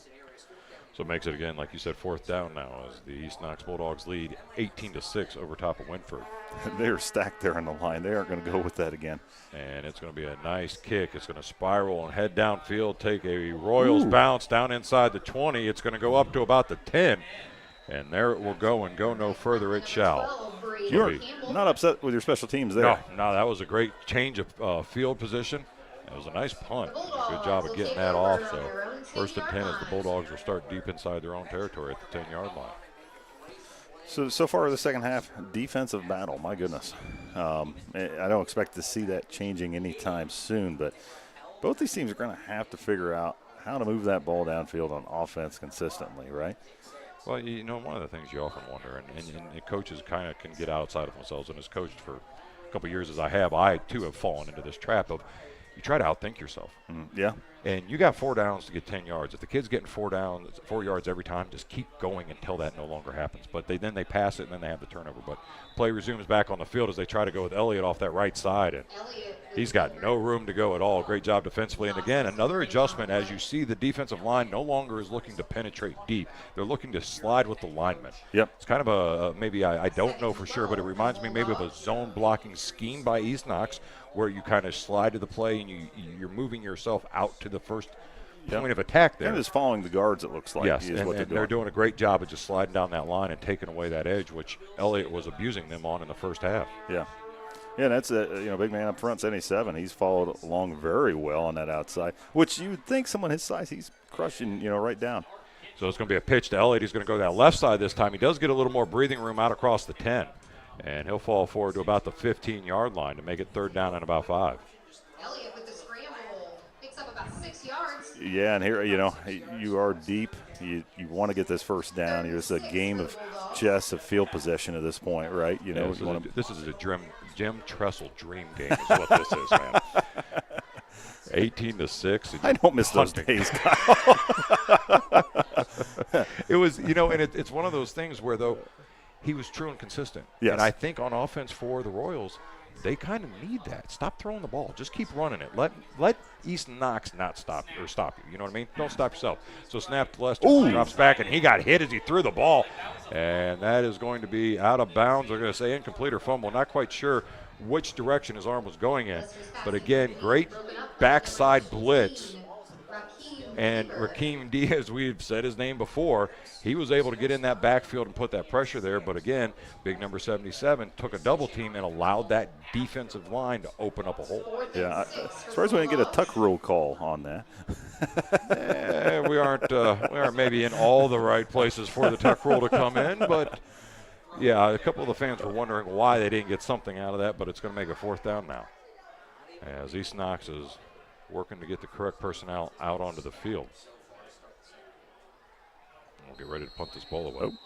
And we're going to have probably a delay of game or too many men on the field. What are we going to have? Flag came down, and let's see here what the official comes up with. Delay of game it is. You know, and that's week 2. Yeah, early in the season still. You're going to see it. But those are the inches in the game. Well, now your punter's setting up in the end zone. Yes. This is where you now put more pressure on that young man and the snapper. And they're bringing the heat, too. As I would, too. So there's a snap. It's a great snap. Ooh. He gets his foot into it, almost blocked, but he gets it away as it's going to bounce out across the 50, take a nice East Knox roll. He is going to flip the field as it goes all the way down to the 36-yard line. And, again, Jim Tressel would be smiling at the last 2 punts. 63-yard punt from where he was at. That was incredible. With the pressure coming. Yeah. They were right there. My goodness. Way to stay with that and the mental focus to make something like that happen. Great job, man. You're ecstatic right now. Yeah, good job, and that definitely helps out your defense as you now shift the field and give yourself a little bit of breathing room as the ball rests at the 36-yard line of Wynford. Wynford's going to have to figure something out here on this drive. We're kind of starting to get in that point. 5:33 left in the game, or left in the third quarter. You're getting to the point. Oh wow, we got movement all over the place. As it's going to probably be a false start by the offense there. It looked like maybe the left guard and the tight end were a little anxious to get moving. This is about half of that line, it looked like. I don't think it was anything trickery. I think it was downset hit. So a little bit of excitement there. Hey, we got to get something going. We still got to wait on that cadence. So it makes it 1st down and 15 now. Campbell's biggest problem so far this game has been a little bit themselves. With these kind of penalties, with their offensive inability to kind of branch out of what does work for them into other things. So, again, Campbell under center, split back, takes a snap. Again, Evans off that left side. Now he's got speed. Now he's down the line to the 40, the 30.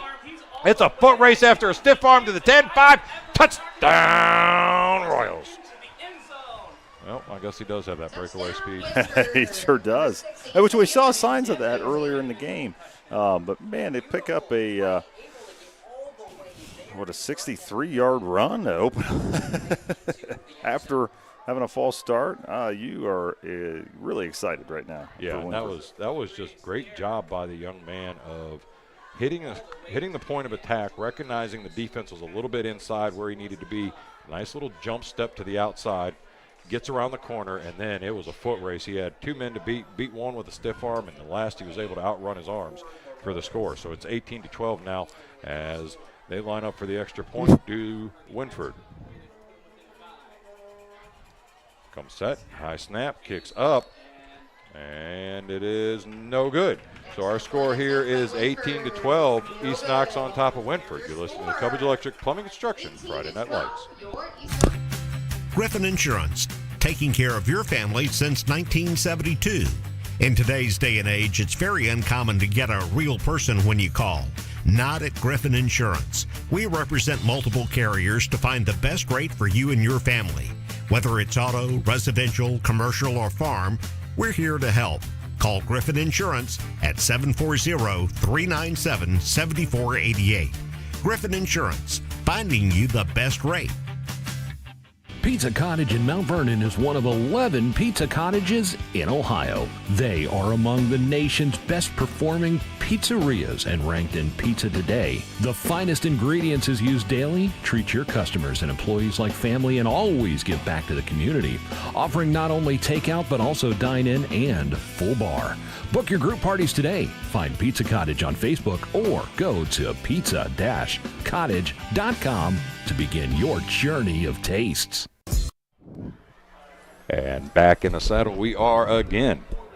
as we get ready for the kickoff from the Wynford Royals, as they had a nice run by Evans, 63 yards along the left-hand side, and puts this game back into reach, 18-12. Yeah, it was just a great play there, and way Wynford's been playing on defense, you are feeling pretty good right now. So it's a high kick taking it about the 25. He's going to have it across the middle of the field. He's got a flag down for a hold, so it's going to probably come back as he gets across the 30 and goes down right about the 32-yard line. But like I said, there's a flag back on the field right around the 22-yard line. And, another rough start here of field position for the East Knox Bulldogs. And Wynford's been on them here on defense when they're deep in enemy territory like this. That's the one thing, like you said, the defense has been something that they can rely on. Mm-hmm. So if you can keep that pressure going, keep making the adjustments they've been making. Again, for a high school level team to make this many adjustments in a game on the fly is a testament not only to the coaching staff, but to the mental discipline of each one of those kids that are out there to recognize that, hey, this is what we originally talked about, but now I need to adjust. At that age in the high school realm, that's not an easy trait to have out of those kids. It is a special kind of kid that has that mental discipline. Absolutely. And fantastic job from this Wynford coaching staff to instill that in these boys. So it's going to be 1st and 10 for the Bulldogs. Shotgun formation, man in motion from left to right. Lester takes the snap. He's going to keep it himself off that right side. And again, he's not able to get that corner. As I believe that is DeVore again who shot in there from his linebacker position to take him down. Yeah, they are really struggling here, the East Knox, on finding that run game here in the second half. And Wynford keep the pressure on, right? Yeah. And I think one of those things, you kind of look at Wynford, if you're on the coaching staff of the offensive side, you want to say, do I take advantage of his aggression? Yeah. Do I do something here? And again, it's a trust level of your kids and your staff and how well this play's been called. But if you got something that can bring pressure in and set something up opposite of it, you might be able to go over top of that. Quick handoff to Elliott as he goes around that left-hand or right-hand side. And this time he's able to get out across the 10 up to about the 15. But, again, not as much space when they go to the right. No, not at all. They are crashing really well, Wynford is. And now you have a 3rd and 7 situation, kind of really similar to last possession they just had. You know what we haven't seen, though, is any kind of real pass attempt here in the second half. Not since that interception. Yeah. And that's another thing where as a coach sometimes you get a little gun shy. You don't want to do it again. You're in the lead. But at this situation, I think you got to get back into Lester and let him get that ball out. I mean, prior to that, he was 8 of 10. It wasn't like he was struggling. He just went to the well one too many times, and again, a mentally disciplined team finally recognized that and was able to take advantage of it. Shotgun formation. Lester, quick throw to the outside, and he's got his receiver there. I believe that's Campbell, made 2-man miss. He's going to step underneath another tackle, and finally is brought down by about 4 other defenders. But a great job on that pass and catch there. Oh, excuse me, that was number 22, Dawson, on the reception. He's like, Coach, I can do everything. Just keep me out here. I can get sacks. I can get, squib kicks, and I can catch too, Coach. Hey, that is the one of those, as a coach, you love those. I'll do whatever, Coach. Where do you need me? I'll do it. Let's go. And he's that kind of mentality, and he's got that great energy with him out there on the field. So it makes it a 1st down here for the Bulldogs. Again, our score 18-12 with 3:20 to go here in the 3rd quarter of the Cubbage Electric Plumbing and Construction Friday Night Lights. Lester takes a snap again. He's going to have a quick hitter to the outside, catches man in the flat, steps it back inside, makes a man miss on a spin move out across the 40. The ball's loose, and there is a pile on top. It looks like it's going to be covered by the purple. So Gardner on the reception there, but in his effort to get more yards, lost the ball, but luckily for him, his teammate picked it up and gained an extra 2. Yeah, no, absolutely. I thought he was down when that ball came out, but obviously the referees have a lot better view than you and I do. So, hey, worked out for him. They can pick up another yard as a result. So it makes it now 1st and 10. Or excuse me, 2nd and 2. Good Lord, I'm a play behind. Shotgun formation, 2 split out far to the left. Now he's going to switch something. Gary, my brain's working no longer. Man on the right is going to be Elliott. Takes the snap. It's going to be a sweep off that left-hand side. He's going to try to get back up to that line of scrimmage about the 45. And again, great job defensively, stringing that play along and taking him down. Yeah, and Wynford has done well in these short yardage situations, especially in the first half early. How aggressive do you get here? You probably know more than likely the ball's going to go in Elliott's hands here, right? Yeah, I would think so at this stage. You're either going Elliott or you're going to have Lester keep it with Elliott leading the way around the corner. as those have been two very good, strong running plays that they've been able to have success throughout the night. Shotgun formation, a high snap. It's going to be Lester off that left side behind a convoy. He'll get out around the corner and enough for the first down. That was a fantastic job from Lester. So that was designed to go to Blake Elliott, but he's watching that defensive end. Defense end crashes on Blake. I'm going to keep it and get that first. Is exactly what he did, and fantastic job. Little RPO, as they say. You got to read that, and a good education will get you the best results each and every time, not only on the field but also in the classroom, kids. So stay there. Shotgun formation, two split out far right as Elliott's on the left-hand hip. Lester takes a snap. He's rolling. He's looking downfield, looking again. He's got pressure coming. Does get the ball away, and it's incomplete. I believe Garver was the intended receiver. Incomplete to number 3, Logan Clark. Clark, excuse me. And right about the 47-yard line of Wynford, but it's incomplete and out of bounds. Only his third incomplete pass. Of course, he, on top of that, did have the interception. I like that aggression, though. I like that call on first down. Hey, you know what? The pass game is working here. Let's stay with it. Yep, try to get something there when you have time and you got a couple extra plays here to get Elliott the ball or Lester, let him run it and get you yards. So second down to 10 now as the clock stops at 1:32. One split left, one to the right. Now the man in motion from right to left. He's going to take the snap, hands it off. He's going to be Elliott around that corner. Made a man miss. High hurdled over another one. Dropped his shoulder on another one. Cuts back into the middle field. He's down across the 40, 30, 20, 10. One man to beat, and he gets knocked out of bounds. I believe we got a flag. We had some sort of kind of fight issue going on here. All the way back here, probably about the 50-yard line. And Elliott goes out of bounds at the 4. We'll see here as the officials are having kind of some conversations both with the East Knox coaching staff.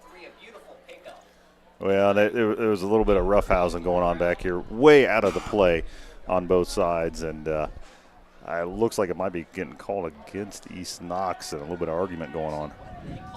I'll tell you what, as a lineman, you have a lot of pride in doing your job. And sometimes when you have struggles, and I'm not saying the offensive line for East Knox has been terrible tonight, but it's been a battle all night long moving these big hosses for Wynford. Yeah.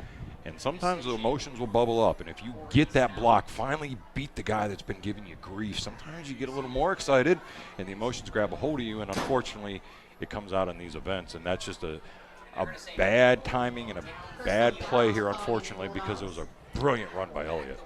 It was, and that's the kind of play that you needed to open up this game. And like we see often early in the season, first 1, 2, 3 weeks, penalties can really bite you here. They will kill the momentum quicker than anything, little penalties. And, hopefully this doesn't translate or escalate into more problems. Hopefully the coaching staffs are able to get their kids kind of under control and emotional, because this is a great game, and neither one of these teams can really afford to have after-play issues or unsportsmanlike issues. And you've seen such a clean, great game, kids helping each other up, patting each other in the back. And, again, it's just you get these emotions. It was a great block at the point of attack. The young man was probably excited he finally was able to get a job. Those guys back. I mean, because that defensive line is not a joke. These young men for East Knox have had their hands full all night long, have done a great job, obviously, as you can see with Elliott and Lester's running. But sometimes that emotion kicks, and that's what happens. So it's going to be shotgun formation, fake the handoff. It's going to be a quick hitter right over the middle, and a good idea. Unfortunately, just a little bit too high as Evans was on the coverage there, and it's incomplete. That was a great route there from number 20. Kind of was going in for this, block, and then peel out of the backside. Just pass wasn't there. Yeah, try to catch him on the seam and see if you can't catch him sleeping, get in behind the defense, and then it's a foot race down the field. But as you saw, unfortunately, it was just a little bit too high. What a turn of events, though, to get such a big run from Blake Elliott. Penalty hold takes you third and way long, 20-plus yards. And here we are. 3rd and 23, as the scoreboard likes to tell it. Shotgun formation is two split out far left. Elliott on the left-hand side as Lester takes the snap. He's going to roll that way. He's looking downfield. He's trying to pass it. He's going to get the ball away. He's got his receiver there, and he's going to be caught out at the 50. And he'll go out of bounds right at the 50-yard line. But the problem is you had to get all the way to the 43 for a first down. But you knocked off 20 yards. So, hey, we'll see what they do here as it's going to be now 4th and probably about 7. You're not seeing – you're seeing a punt team come out now, it looks like. It probably was a tough call to make because, the pass game is working very well. And Blake Elliott, when he finds the outside, when he finds the hole, he's gone. True. But it's also kind of a wise decision not to put the ball in the air. Go ahead, try to pin them back. You lost a lot of momentum on that penalty, and a turnover on a kind of pass interception kind of, understand what I'm saying? Like, I think it's a wise choice to punt the ball away. It's a little less risk, and that is, again, Jim smiling up in Akron, just loving it down to the 10-yard lines, and a great call there and a great punt as he was able to pin them deep. And, kind of the point there of emotions are high, and when emotions are high, failures become amplified. It's that kind of loop back effect on these athletes. It's I've already have an emotional stimulation in my head. Now something went wrong, and it becomes amplified just through the natural emotions. Yes. And if you put your kids in a situation where you're kind of, I could pass, I could run, I could kick, we could have something bad happen on a fourth down because the kids are going to try so hard to succeed. Yep. Go ahead and let the punt ball away. Our defense is still doing showing well. that they're doing their job. Yep. Last play, he hadn't had a 60-yard run. Like, that's not common. No. It's 4 yards. So, good call there by the coach. Great decision, and hopefully it pays off as it's going to be 1st and 10 and at the 10. Campbell takes the snap, turns. Evans gets up the middle, and he's going to go down right about the 12-yard line, a gain of maybe, or excuse me, the 12-yard line, gain about 2. As you were saying, really this comes down to good discipline from not only the players but the coaches who can win ball games, put you in a winning position at least. Yeah, yep, and that's one of the biggest things as a coach is, your job is to grow these kids and give them opportunities to succeed, but also let them fail. But don't put them in a situation where the failure is going to be too catastrophic. Yes. So split formation, one split out far to the right. Campbell again turns, hands, Evans right up the middle, makes 2 men miss, 3 men miss, and finally is going to be driven down as big number 9 got in there on the tackle along with 58. And should be enough, though, for a first down as they're across the 20. And that was a strong push from the guys up front there. And they're playing a great game, the offensive line there and the defensive line of Wynford. They're big, they're strong, and they're fast, surprisingly. Yeah, they're very agile for some big kids, and that's one thing that's got to be a blessing for the coaching staff. So that's going to let the clock run down at the end of the third quarter. Our score is going to be East Knox 18, Wynford 12. You're listening to Cubbage Electric Plumbing Construction, Friday Night Lights. Howard Hilton Grill, just east of Apple Valley on Coshocton Road, has a casual, cozy atmosphere, offering comfort food and good times. Open daily from 10 in the morning to 1 a.m., now adding Sunday morning breakfast at 8 a.m. The Howard Hilton also recently added on an outdoor tiki bar seating patio option with big screen TV. Stop by and enjoy great tastes like the Hilton Burger or enjoy Taco Tuesdays at the Howard Hilton in Howard. That's the Howard Hilton, 740-599-2337. If market volatility is keeping you awake at night, call Spearman Financial Services. Spearman Financial Services have seen plenty of ups and downs, and this is normal. As our old high school football coach would remind us, lost. So stop losing sleep and call the team who will coach you through the good times and the bad times. Spearman Financial Services, financial plans that last a lifetime. Securities offered through Valmark Securities Incorporated, member FINRA, SIPC. Investment advisory services offered through Valmark Advisors Incorporated, SEC registered investment advisor. Spearman Financial Services is a separate entity from Valmark Securities Incorporated and Valmark Advisors Incorporated. Past performances cannot guarantee future results. One cannot invest directly in an index. Well, unlike the Fast and Furious franchise, this is the final quarter of this game, as we will not stretch it any further unless I just jinxed myself, and we'll get some overtime out of this. But 18-12 is our score. East Knox on top of Wynford as we start the fourth quarter here, and it's going to be a series for Wynford that they feel they might be able to capitalize and push this lead out of reach. Under center goes Campbell. He turns Evans right up the middle on a dive, and a great job there defensively as the Bulldogs read that quickly and hit him right at the point of attack for no gain. No, it was a great effort, and that's what you need, and that's why, hey, you stick to your defense. Yes, they broke that first down, but you stick by them. You punt that ball earlier, right? Let your defense win this game or put you in a winning position. Exactly, and that's what the Bulldogs defensively have done all night. They've played a very good game. They've had a turnover led to a touchdown to help get this lead that they have currently, and really the only bad play was that missed assignment and missed tackle on the 64-yard run. Split back formation, 2 split out far side right. Campbell under center turns. Evans off that right side. Again, he gets hit and maybe 2 or 3 yards, and a great job again defensively as there was Elliott on the tackle. And Elliott's made several tackles tonight. I have recorded 6 in total.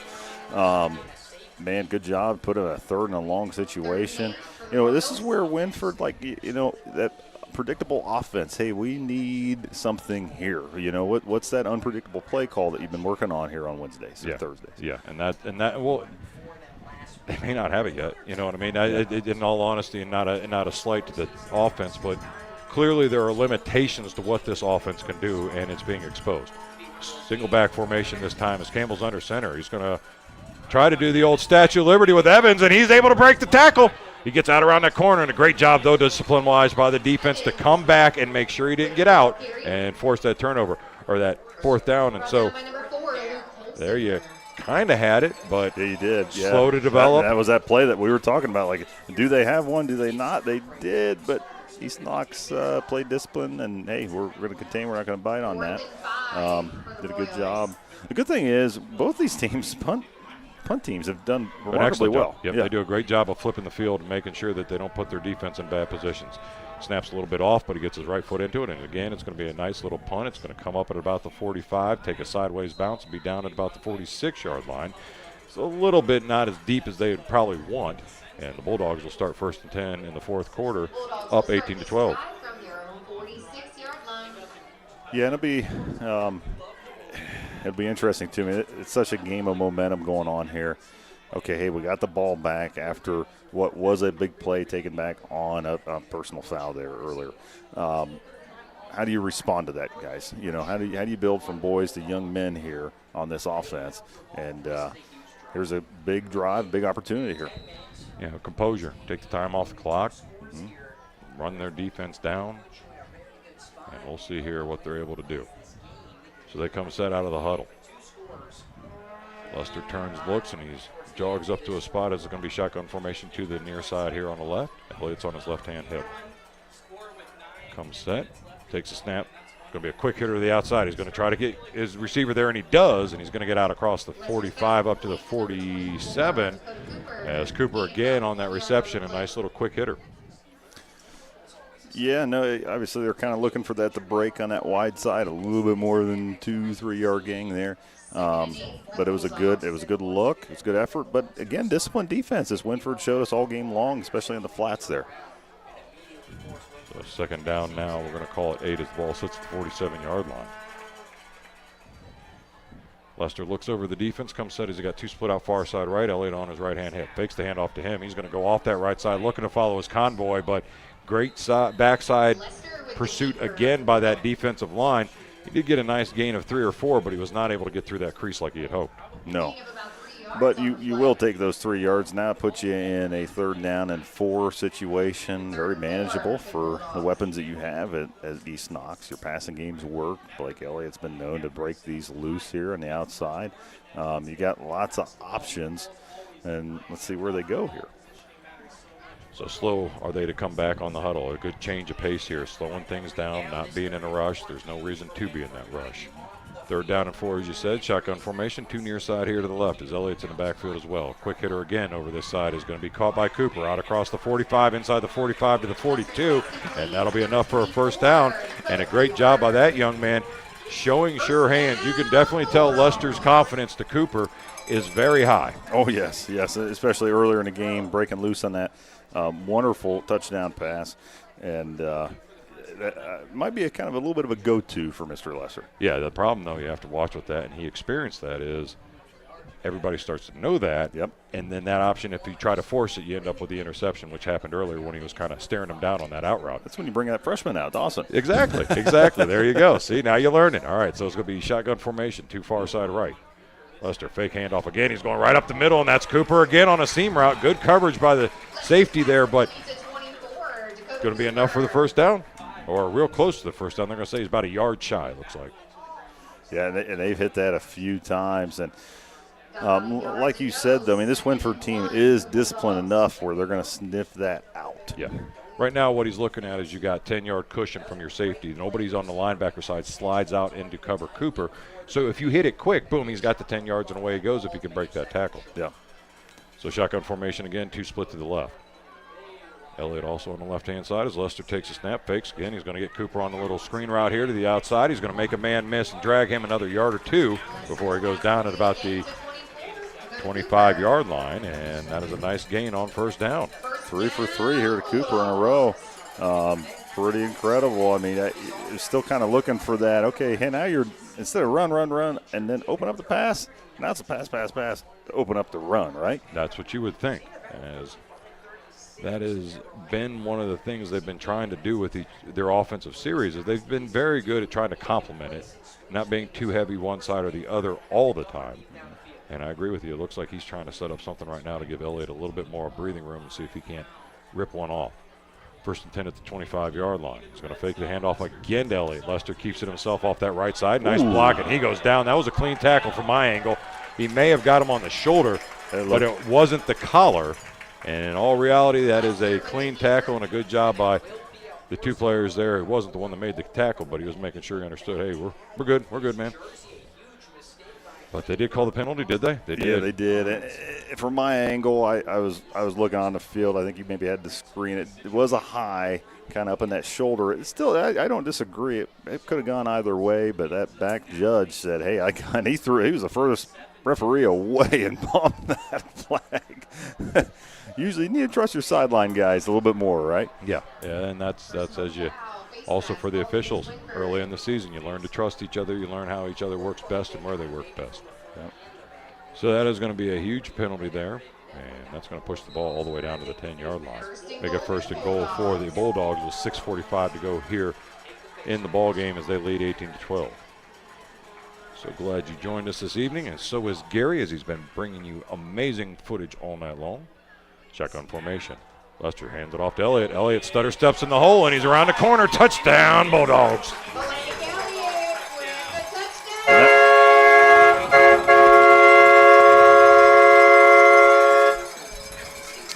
Well, that was such a wonderful job by the guys up front. You know, they're outsized in a big way, but they opened up that hole.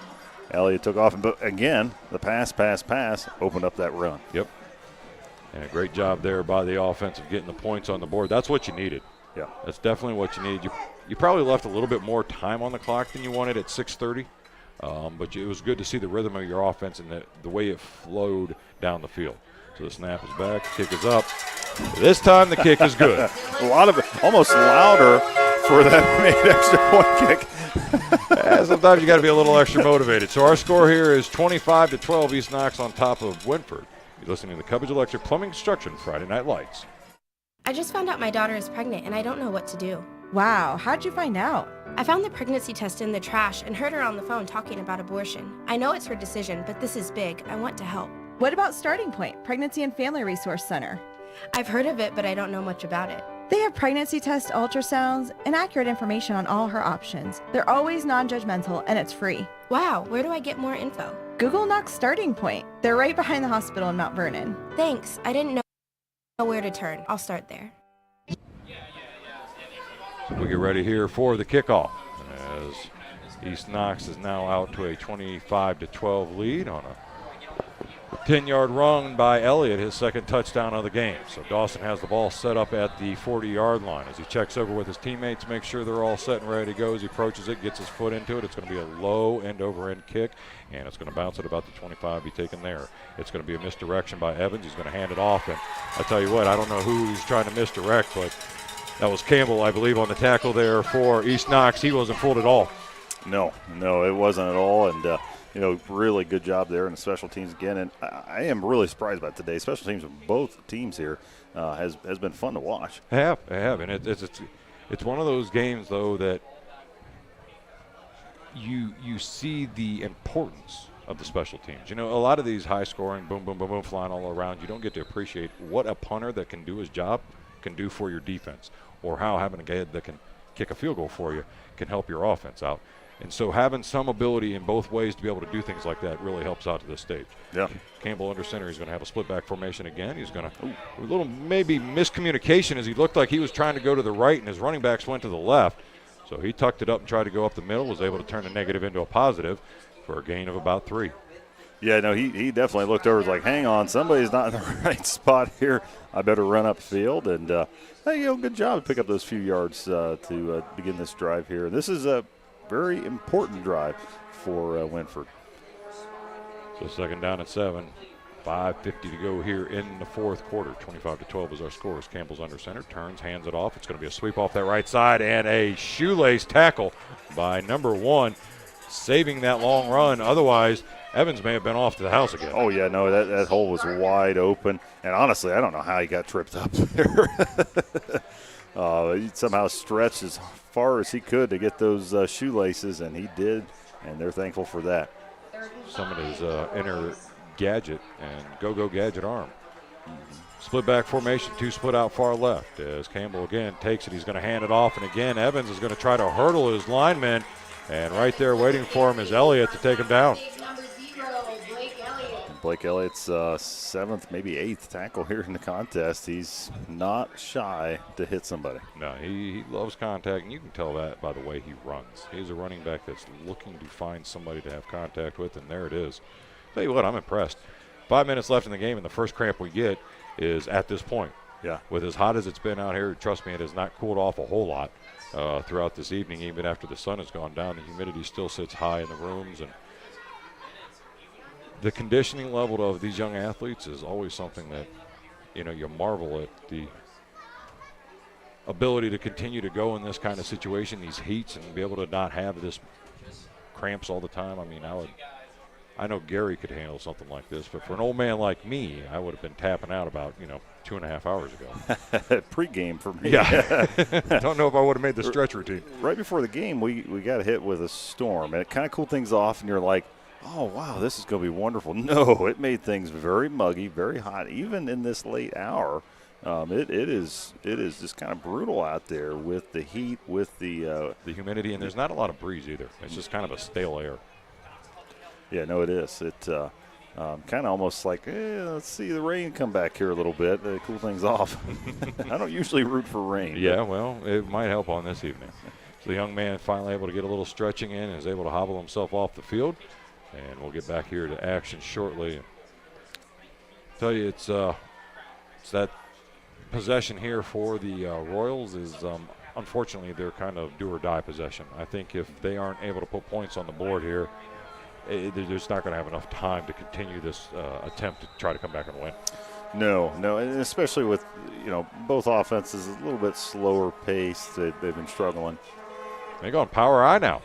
As Campbell takes the snap, turns, hands it off. He's going to hit the hole as Evans, and we'll get out across the, like maybe the 40-yard line there, but got flagged down. And is it going to be a hold? Kind of right in that area of hold. We'll see here as another player for East Knox is storming off the field, though. I don't know, again, if this is going to be a personal foul. The official made it look as somebody grabbed somebody and threw him to the ground. Yes. And, okay, it's going to be – they're just going to say it's a holding. Okay, fair enough. Yeah, it did kind of look like some contact way out of the play, and it's like, having a block, there's kind of a point where you're not making a hard hit when that ball's upfield from you. You're not making a play, no chance, right? Yeah. And we did see that. Obviously, that's not what they called here, but rough situation here on the 4th down for Wynford. Yeah, 4th and 10, you're putting yourself in that spot you don't like. You got to go for it here, though, because you're down under 5 minutes. You're trailing by 2 scores. So now you're really putting the pressure on your young kids and your team as they come out in a single back formation, 1 split left to the right.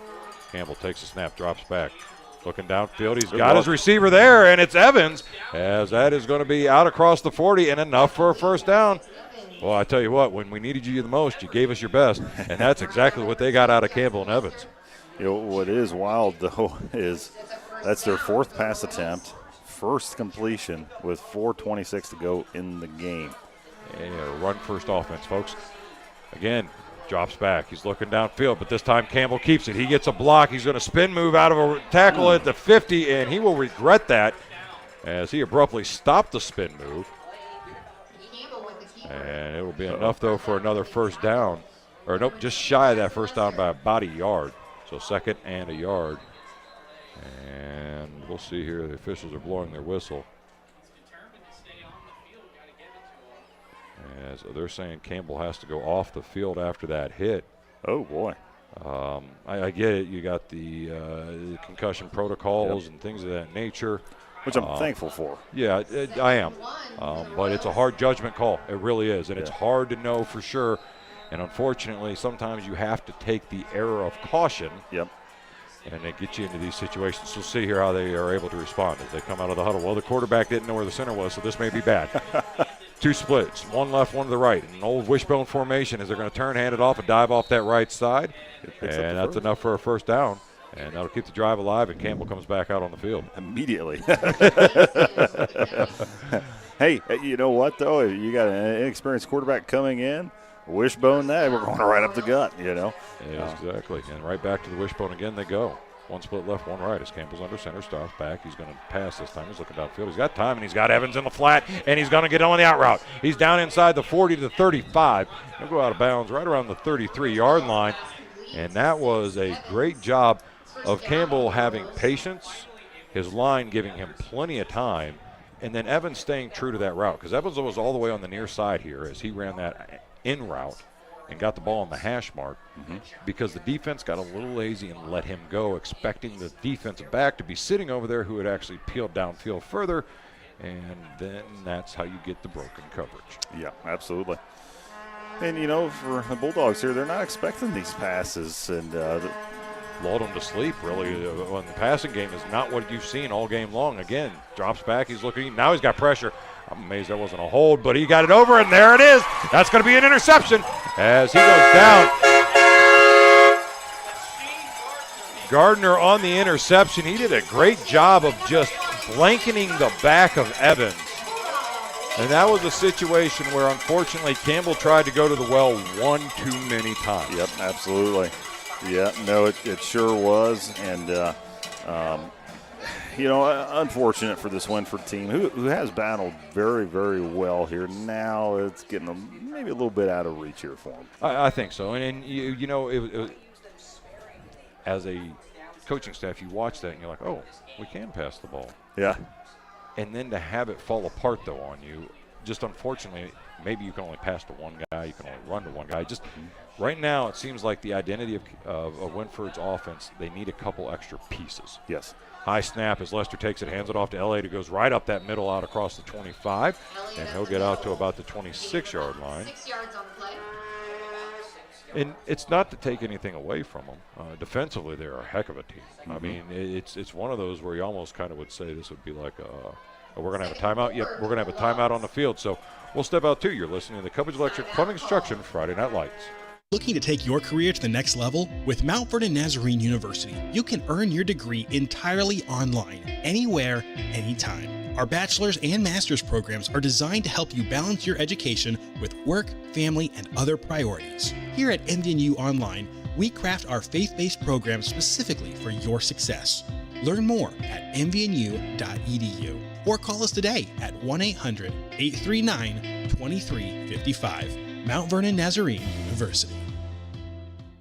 Elite Preparedness stands as Ohio's unrivaled destination for top-tier firearms training and related services. Experience our state-of-the-art facilities in scenic southern Knox County, stock up in our pro shop, and enjoy our indoor and outdoor range options. Our expert cadre leads an unparalleled lineup of classes and personal training sessions. We also offer VIP transportation, armored vehicle services, along with security and executive protection services. Reach out at 740-263-1234, explore online at elitepreparedness.com, or visit our facilities at 25580 Bell Church Road, Utica, Ohio. To witness the ultimate preparedness and training. And we're back here in the fourth quarter as it's second down and 4 now for the Bulldogs.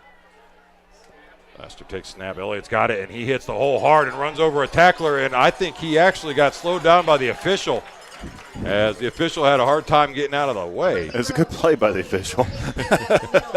And Elliott's thinking to himself, man, if I could have got just a half inch around that official, I was probably gone, because the defense had come pretty much on a bring-the-house blitz. Yep. And there was not a whole lot deep past that last defender if he would have been able to break free.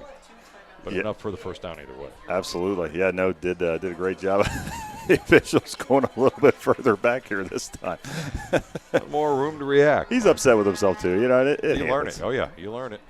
Two split right as Lester's got Elliott on his right-hand hip and hands him the ball off that left side. He drops his shoulder. Boy, I tell you what, that young man just gets low. Yeah. And that was hit by two defenders at the same time. Now, DeVere got the tackle, and DeVere, I would have to say, is probably one of the most ridiculous linebackers I've seen in a long time play this game, because he's reckless and aggressive in a way that you don't usually see. No. We're going to have a timeout on the field, so we'll step out, too. You're listening to Cubbage Electric Plumbing Construction Friday Night Lights. Great news, Central Ohio. Foster's Pharmacy offers daily dose packaging, which are convenient and simple. It's truly personalized care you're looking for. It just starts with a call to get started. Take the hassle out of your medications. Call 740-392-0911. Foster's Health Mart Pharmacy. Health Mart, taking the time to listen and care. Your sinks are backed up, the electric in your master bedroom needs rewired, and now the wife is asking for a new addition. It's time to get in touch with Cubbage Electric, Plumbing, and Now Construction. Give Brian and his team a call at 740-627-8004. They can fix your electrical and plumbing needs and give your bathroom and kitchen a remodel. Cubbage Electric Plumbing and Construction is a proud sponsor for all the local high school teams. Enjoy the season. Cubbage Electric, Plumbing, and Construction. 740-627-8004.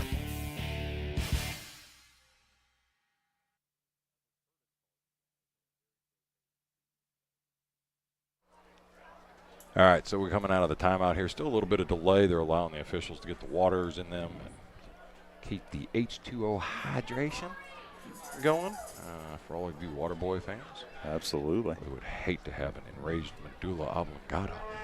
This is pretty cool. The first half, my son got to be a water boy down there. Nice. Those are always fun times, man. Those are always great times. And for the kids, it's just, I mean, you feel like you're out on Saturday Night Lights. Friday Night Lights are just as big to you. Shotgun formation, two split out far to the right. High snap, he gives it over to Elliott. Elliott makes two-man miss, three-man miss, stumbles a little bit there, and he is taken down.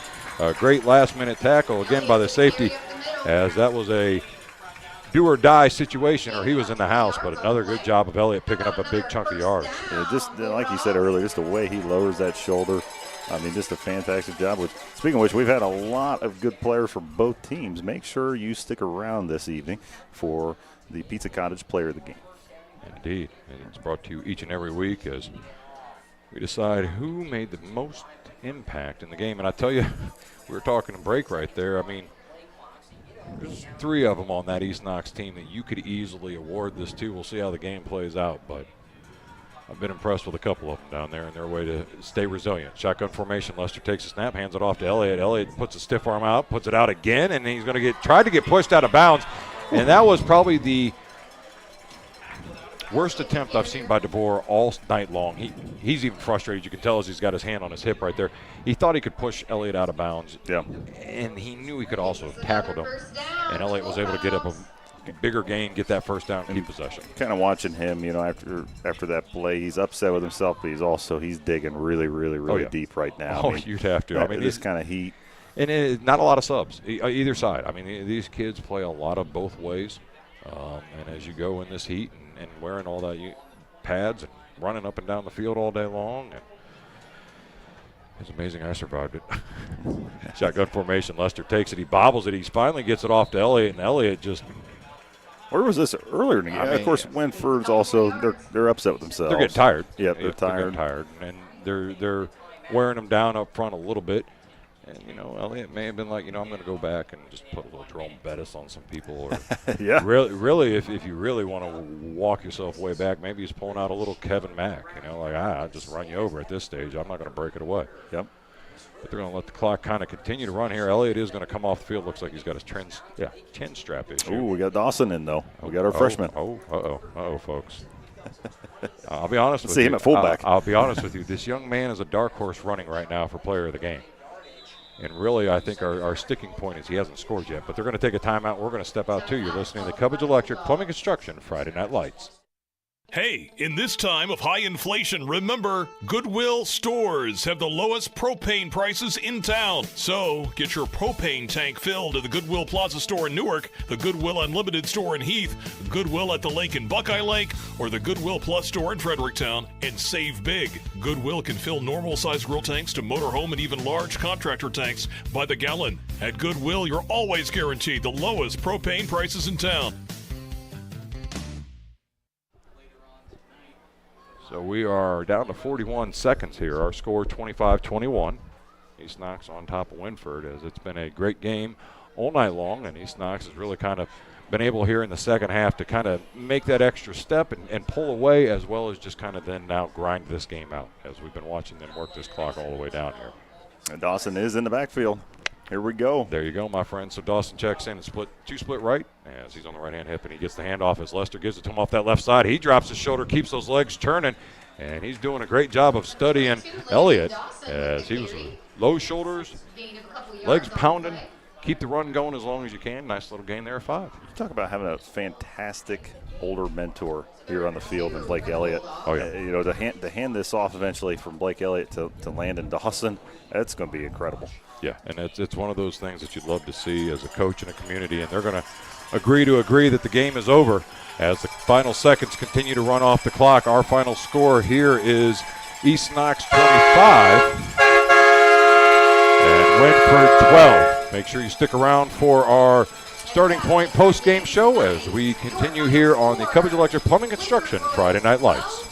Hey, football fans, as we cheer on our teams this season, let's talk about a crucial support team right here in Mount Vernon. At Starting Point Pregnancy and Family Resource Center, we're here to support you through every decision, just like a coach guides you through the big game. Whether it's about pregnancy testing or exploring your options, Starting Point is all about giving you the information and support you need. Just like every play counts on the field, every choice you make for your life matters. For more information, visit knoxstartingpoint.com. Knox Starting Point, you have more choices than you think.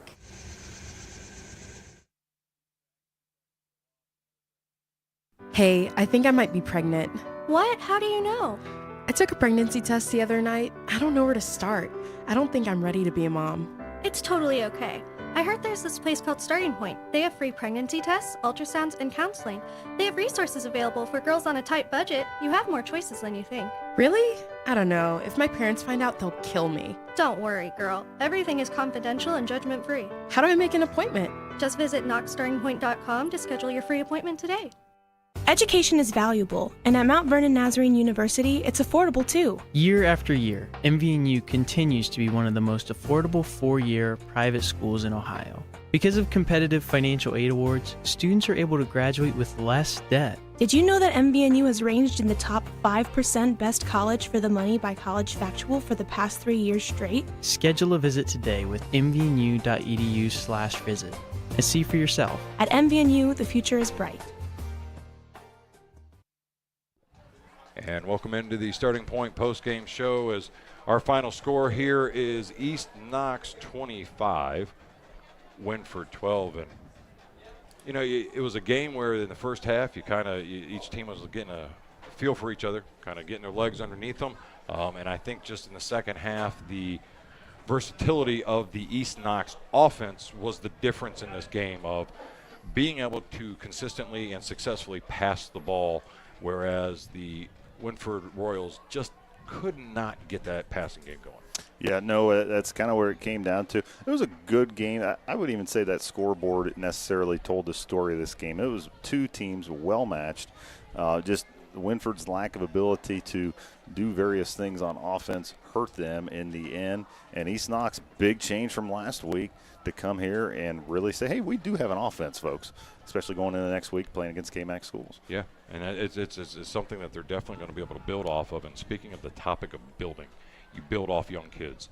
And for our player of the game tonight, I think I'll let you introduce this young man who had a great game defensively as a freshman, 3 tackles for losses. He had a sack, he had a reception, he had a nice run on the offensive side when he did get the opportunities. So tonight's player of the game is going to be Landon Dawson, the freshman, number 22. How incredible is that to have that kind of performance? Had a big catch there in the second half as well. But incredible. He was up against probably one of the best linemen we were going to see all season, number 77 there at Wynford. And he battled and battled and battled. His speed, his size, he was able to get through. But that is a name, folks, when we're here at Chet Looney Stadium, you're going to hear often for the next 4 years. And I'll tell you what, we're going to be looking forward to it. It's always fun to come down here and watch these games as the East Knox Bulldogs were able to put together a nice victory here tonight. As next week we will be coming to you East Knox versus Crawford, as that'll be a great game and a great another challenge here for the Bulldogs. Mount Vernon will be taking on Delaware Hayes, will be our other game that is going on as well, as we will be continuing into week 3 now of high school football, and when you blink it's over before you know it. But some of the stats running down for the East Knox Bulldogs running the ball. We had Elliott with Elliott, looks like we had 122 yards for Elliott. He had 2 touchdown runs. Really good game. I mean, it was kind of hard when we were talking, hey, who's going to be our player of the game out of this offense? Because not only that, yeah, Jackson Lester, 16 of 21 passes. He had 1 interception, but he answered that interception by returning interception himself for a touchdown. Incredible performance from these experienced young men here on the East Knox Bulldogs. And then to have somebody, a freshman come in, and that was the only freshman we saw. We had Rush Beatty with a big catch earlier in the game. Absolutely incredible. I mean, just to see that experience level from these young men. It is, and that's one of the things that I've always loved when I've been able to call games here at East Knox is just watching, as I've said to you throughout this game on and off the air, you always see young talent helping out at the varsity level, which just speaks volumes to the program all the way down into the middle school and into the elementary. But these kids knowing you work hard, you do the right things, you get opportunities. Yeah, absolutely. No, and speaking about that player of the game, again, a big thank you to Pizza Cottage. Not only will Landon Dawson be receiving a nice big pizza, he's going to get a T-shirt. And the coolest part, I think, is Pizza Cottage put a wall in the restaurant where each week a young man will have their picture on the wall. And Landon Dawson, the freshman, he's going to be on that wall here week 2 of the season. There you go. So like I said, next week we'll be bringing you, it will be Mount Vernon versus Delaware Hayes, and the game number 2 will be East Knox taking on Colonel Crawford.